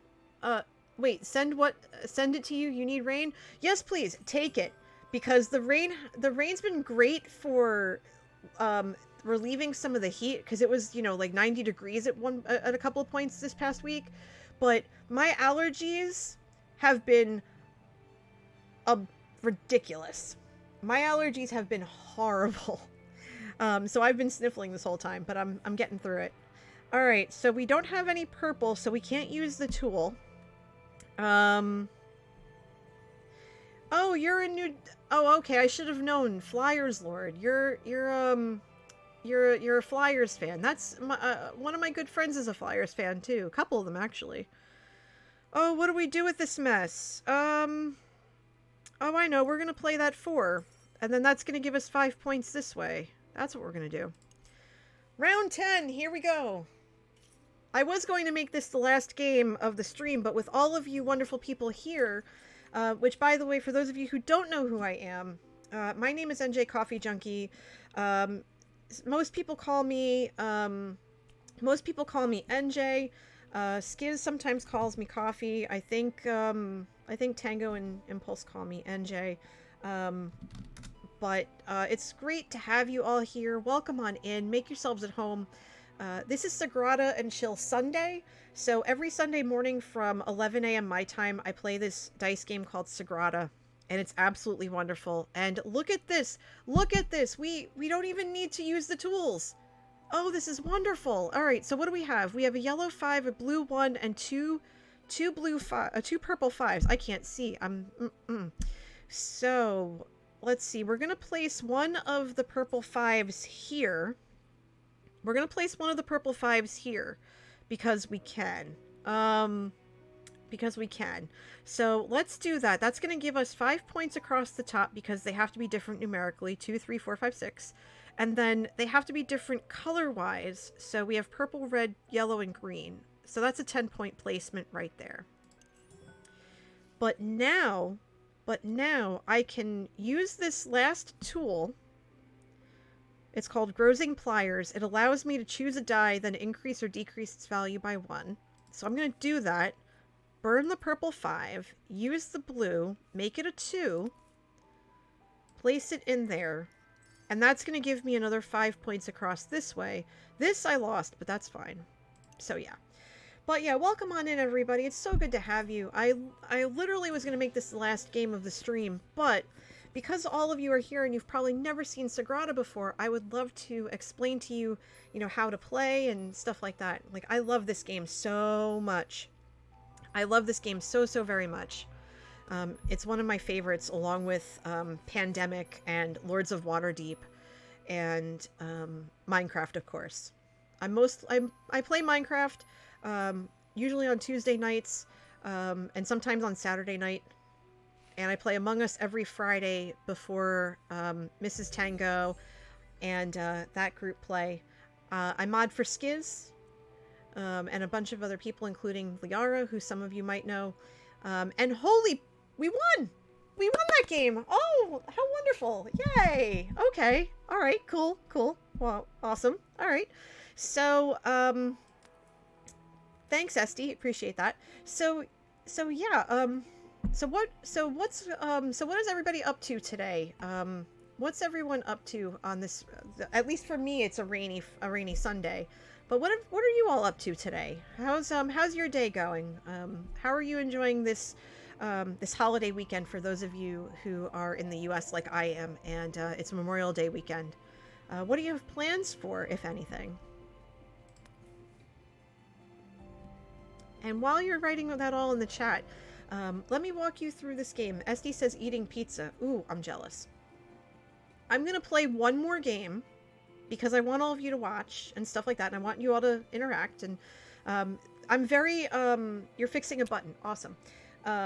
Sunny Cold Sunday. I missed the chorero. He passed by too early. Aw, that's a bummer. For this game, I allow back seating. I'll explain how to play, and then I let you pick the board. I let you tell me what you think I should do. I'm very allowing I allow hands-on for this. So what I normally do is I set up a poll. And this is how the game works while I set this up for you. So basically, this game is based off of, it's called Sagrada, and it's based off of a real basilica in Spain called the Sagrada Familia. And you're basically creating these beautiful stained glass windows using dice. And I'm playing on solo mode. This is mainly a multiplayer game. It's from 2 to 4 players, but you can play by yourself as well. And earlier my chat wanted me to play solo, so that's what I'm doing. So let's see. We have Suncatcher. We've played that earlier in the stream. No, wait, we just played that. We just played that board. So it's making a comeback for level 3. The difficulty of each board is signified by the little pips that are down here on the bottom of each board. So they range in difficulty from 3 difficulty to 6. And that difficulty in a multiplayer game signifies how many favor tokens you have to work with during the game. You have these tools that you're given, and I'll explain that at when we get to that next screen. But they allow you to play different tools that allow for dice and board manipulation. Commentas. So we have, let's see, what do we have? We have Suncatcher at level 3, Via Lux at level 4, Symphony of Light at level 6, and Comatas at level 5. So I'm going to give you all a minute to choose your board. Is it kind of a Sudoku system? I hear people describe it as Sudoku quite often. It has that same level of difficulty / dexterity, and I think that's why I gravitate towards it so much. But yes, it's really about figuring out where the best places to put dice are, and there are restrictions just like in Sudoku and stuff like that. So so it's a very thinky game. It's not very crunchy, but it's a very thinky game. It's not one that you can breeze through very quickly. It requires a little bit of patience and thought. Now, here on the left, there are 2 private objectives. Shades of Red and Shades of Purple. These allow for bonus points at the end of the game. So I'll be looking to place red and purple throughout the board. And whatever the pips on the dice say, that's basically what the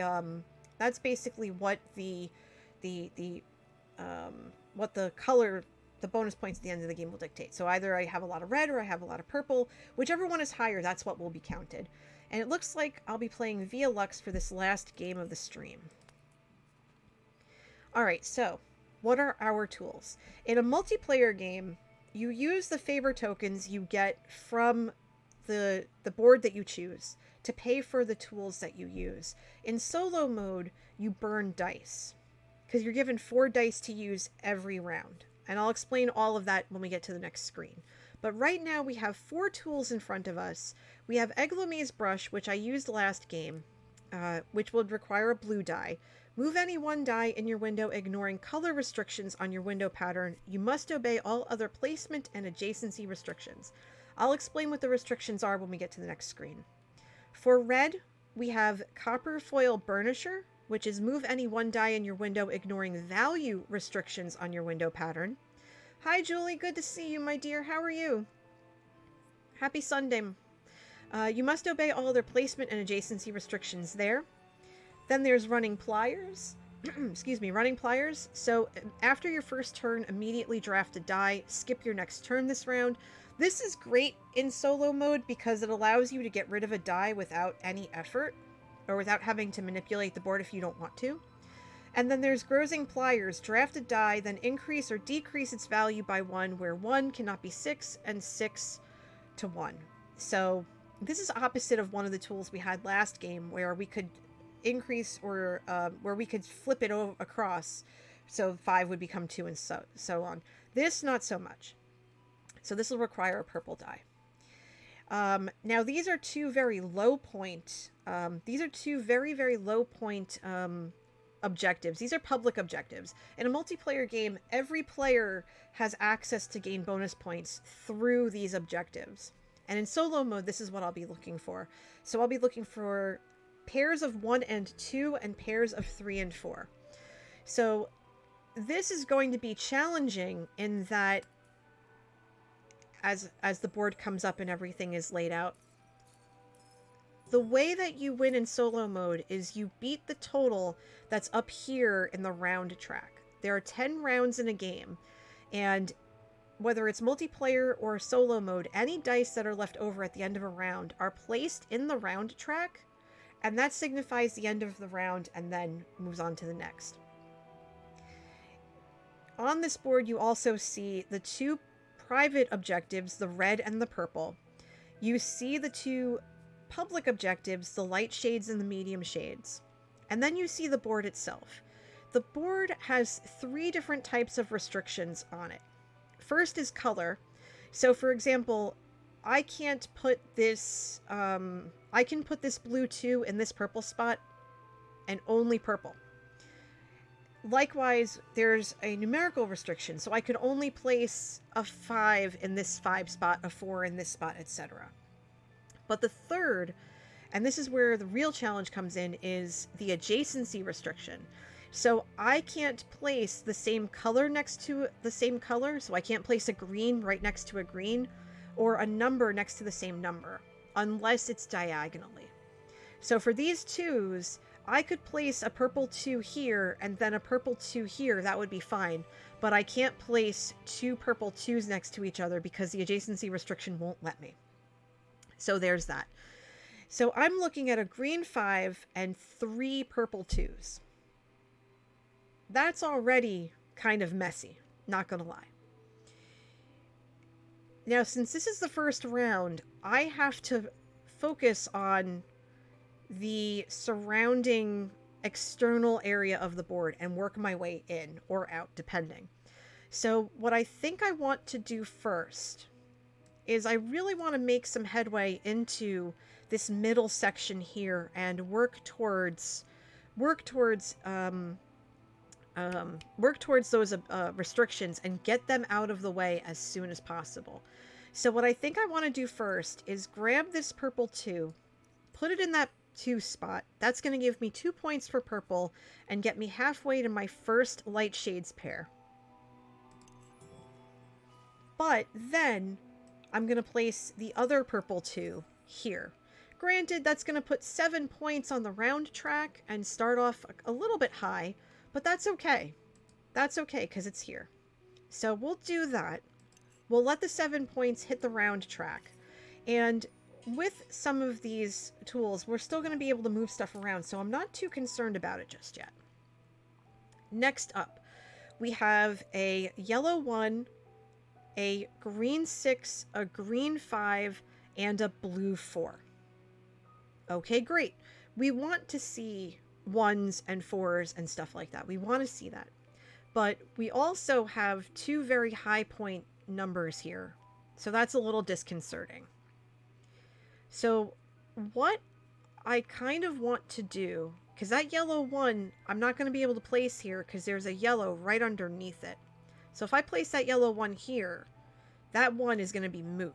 So that's not ideal.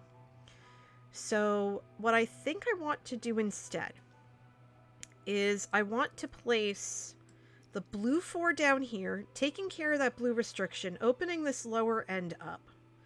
And then going ahead and placing the green 5 above the red square, opening up this top half and cutting through this wall of restrictions and opening up this other half. So I think that's what we're going to do here. And yes, we're going to be adding 7 again to the board, to our total. I'm keeping track via calculator. So that's 14. So we're going to do that. I'm doing really well, Julie. I'm doing really well. I'm just tired and I'm out of coffee, and I probably should have grabbed a water bottle the last time I stepped out, and I can't get Manatee. I can't get Manatee to give me water because I don't think he has his Facebook up. But you know what? I'm gonna message him anyway and see.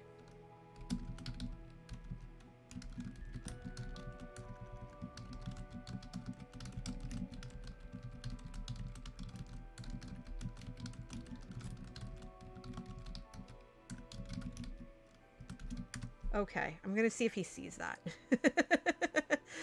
Oh, goodness. Note to self, always have water with you in the office. But that's fine. It's okay. So what do I have at my disposal here? I have a yellow 3, a blue 5, a blue 2, and a blue 1. So that's a lot of blue. That's a lot of blue, and not the colors we're looking for those bonus points. And that's fine. That's fine. That's totally fine. So let's see. What can we do? If we play the yellow 3 in this yellow spot, that's going to make this 3 spot completely moot. So we don't want that. Ooh, thank you, honey. So I think what I want to do first is maybe let's play the blue 1, maybe? Or we can play this yellow 3 here. This might actually be a better play. So the yellow 3 here, and then we can play the blue 5 up here, because we're not restricted by color like we have been all game. I mean, we also have the 1s and the 2s, and we have 2 2s already. So if we play a 1 here, that'll give us some points. It's gonna probably put 7 on the board again. We seem to be having a theme here of 7 points per round, which hasn't happened before, but sure. So let's do that. Let's play the 3. Let's get the 3 out of the way. And then we'll play this blue 1. So that's going to give us 2 points for the 1-2 pair here and 2 points for the 3-4 pair here. So that's not too bad. Although we really need to get more purple and red on the board. We really do. It's really starting to hurt. It's really starting to hurt a little bit. All right, so what do we do with this? We have finally some red. It's about time. Thank you for showing up, red. All right, we have a red 5, a red 1, a green 3, and a blue 4. Okay, so automatically we know that the red 5 can't go in this spot here because there's a 5 above it. But we can put it over in this corner. And so let's do that. Let's put this 5 in this corner and get it out of the way. Let's do that first. And I think after that, why don't we put this green 3 over here? In doing so, if we put the green 3 here, now every single remaining spot on the board is open to us. We're not stuck. We don't have to try to reach for it. We don't have to move stuff around yet. It's within reach. So I think we're in good shape. I think we're in good shape right now. And aside from the 1-6 that we still have to pick up, which we will along the way, I think we're in good shape for now. So we'll add 5 to the board. That's going to put us at 26. And after this round, we're going to be halfway done with this game already. Okay, so we have a red 6, we have a yellow 4, a green 3, and a purple 2. Well, we want reds. We definitely want reds. So why don't we... Now the question is, do I put the red in the red spot or the red in the 6 spot? I'm thinking the red in the 6 spot and getting that restriction out of the way. Because then the yellow 4 we can put here or here. Probably here, because there's already a 4. And that's going to dictate what this is going to be. This is going to end up being a 1, a 3, or a 6. So, hold on. A 1, a 3, or a 6.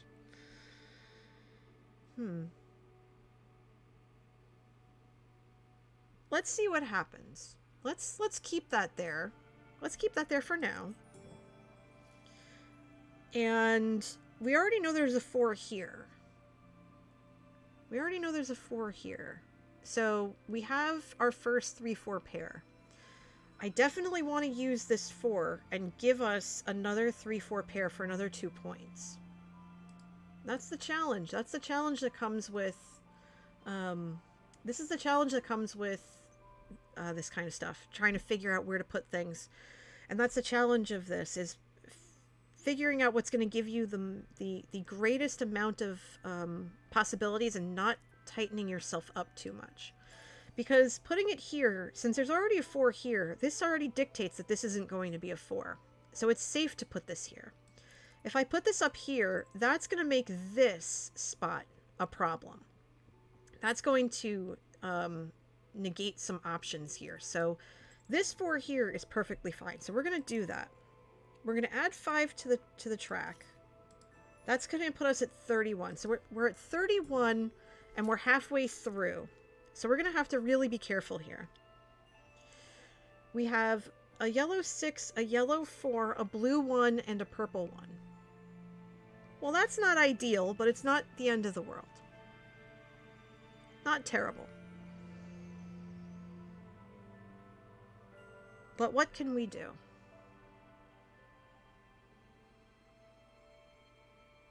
I don't want to use my tools just yet, and I don't think I have to. I think I can get away with putting a yellow 6 up here and getting it out of the way.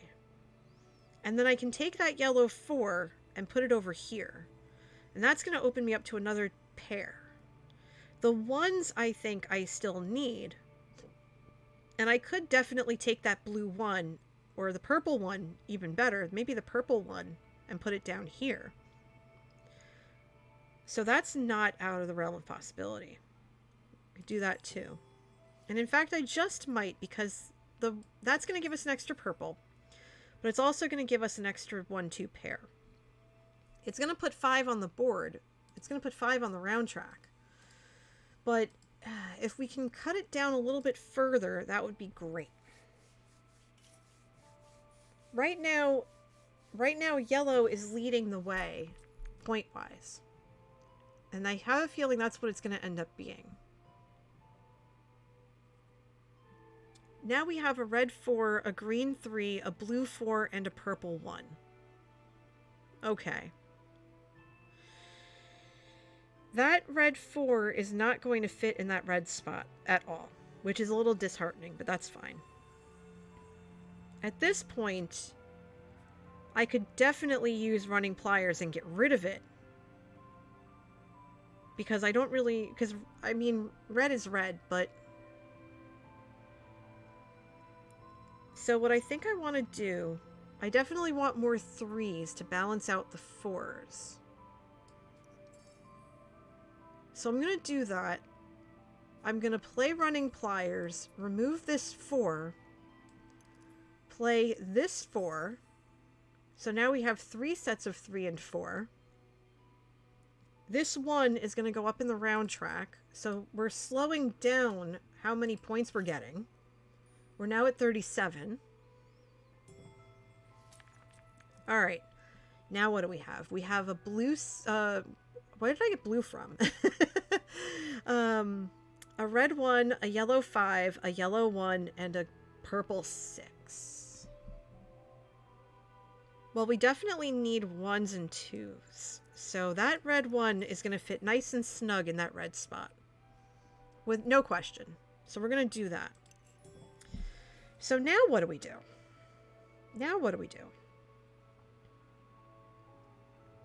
Well, we have 3 1s and we only have 2 2s.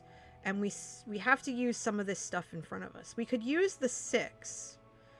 And we could use the purple 6 and just get rid of it. But I'd rather not. Well, actually, no, we can't use the purple 6 because there's no place to put it because there's a 6 adjacent to pretty much a 6 or a purple adjacent to every spot. So what we're going to do instead is we're going to use Grozing Pliers. We're going to burn the 6 and we're going to go ahead and we're going to make this one a 2. Now that complicates things because this is the only spot I can put it in. But that's okay. Because it's yellow. Any other color I can put here and here to make more 2s. But now we have 3 1s, we have 3 2s, we have 3 3s, we have 3 4s. We're balanced out. We're balanced out right now. It's going to be a low-scoring game, but we're relying on red to help us work on that. So that 5 is going to go up on the round track. So we have another yellow 5, a blue 6, a blue 5, and a purple 3. Huh. Okay. Alrighty then. How do we fix this? What do we do about this? Given that it's the 9th round, and there's no guarantee that we will be able to use our remaining tools, now is the time to use this tool. So what I'm going to do is I'm going to take this, burn the 6 because I can't do anything with it. And I can move something pretty much anywhere within reason. So I can...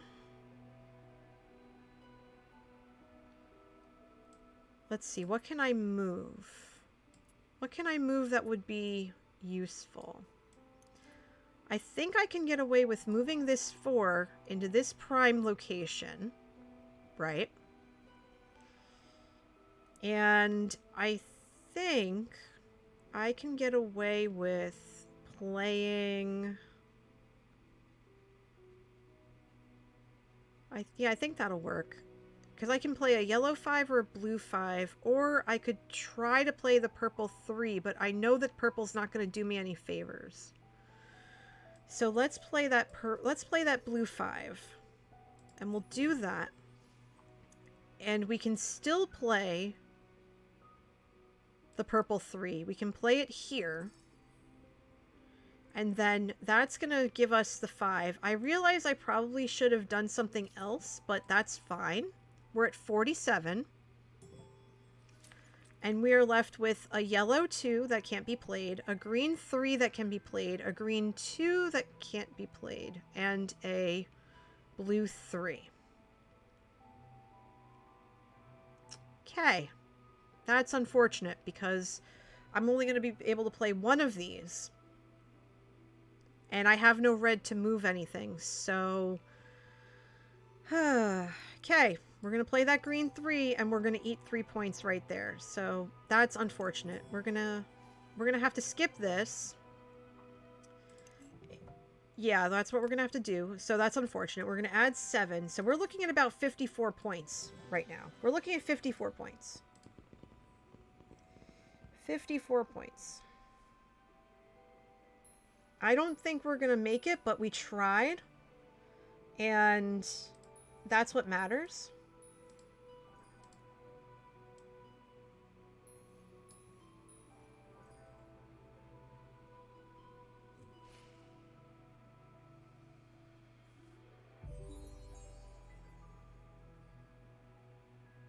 Okay. Awesome. We got wrecked. We got so wrecked, but that's okay.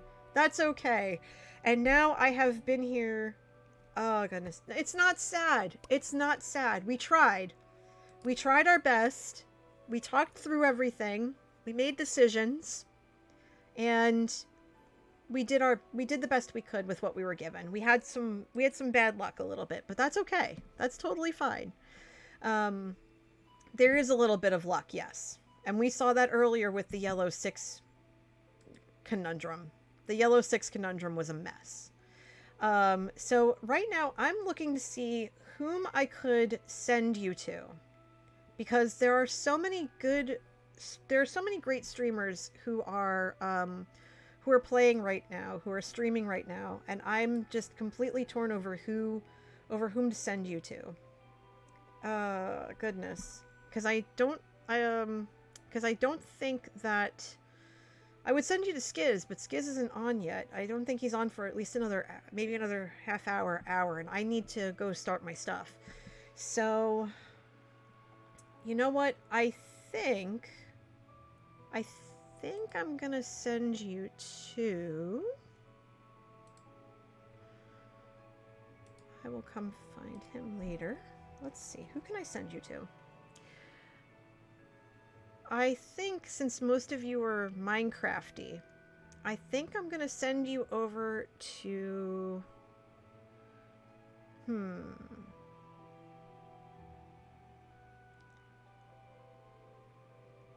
I think I'm gonna surprise Ashley Cloud.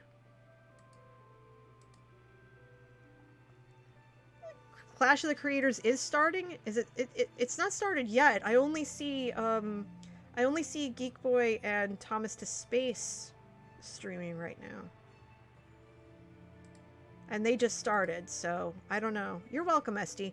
I want to send you to Ashley, but I know a lot of you are going to jump over to Clash of the Creators. Sorry, Ashley. Let me see, who's live? You know what, I'm going to send you over to Thomas to Space, because I never really get to raid Thomas, because he streams during the day, and he's participating in Clash of the Creators too. So I'm going to send you his way. I think so, because we're all going to be watching Clash of the Creators. I know I will be once. I know that I will be once. Once we get situated with starting to get the house together. So I'm going to send you over to Thomas to Space. He's lovely. He's a Minecrafter. This is his first Clash of the Creators, so I would love for you to go hang out with him for a little bit. So when you get over there, please tell him that NJ's raid is freshly brewed. And I just want to thank Mrs. Tango for the raid. I want to thank all of you for coming in, for the new follows, for just everything. Y'all are just absolutely wonderful. If you're new to the channel, please, and you want to see more, please feel free to hit follow so that you know when I go live. I am also on Twitter and YouTube at NJ Coffee Junkie. I just released episode 9 of Shamblecraft the other day, so please feel free to check that out as well. I also have a Patreon. You're welcome to check that out at patreon.com/NJCoffeeJunkie, where at certain levels you have access to my Minecraft realm called Halfcalfcraft. And I also have a Discord. I would love to have you all in the Discord. Come join on in. You don't have to be a subscriber to be a part of it. You just have to be whatever your TOS says your age is. In the US, it's 13 or over. But with that, everybody, I am going to send you over to Thomas. Have a wonderful day. Take care. Thank you so much.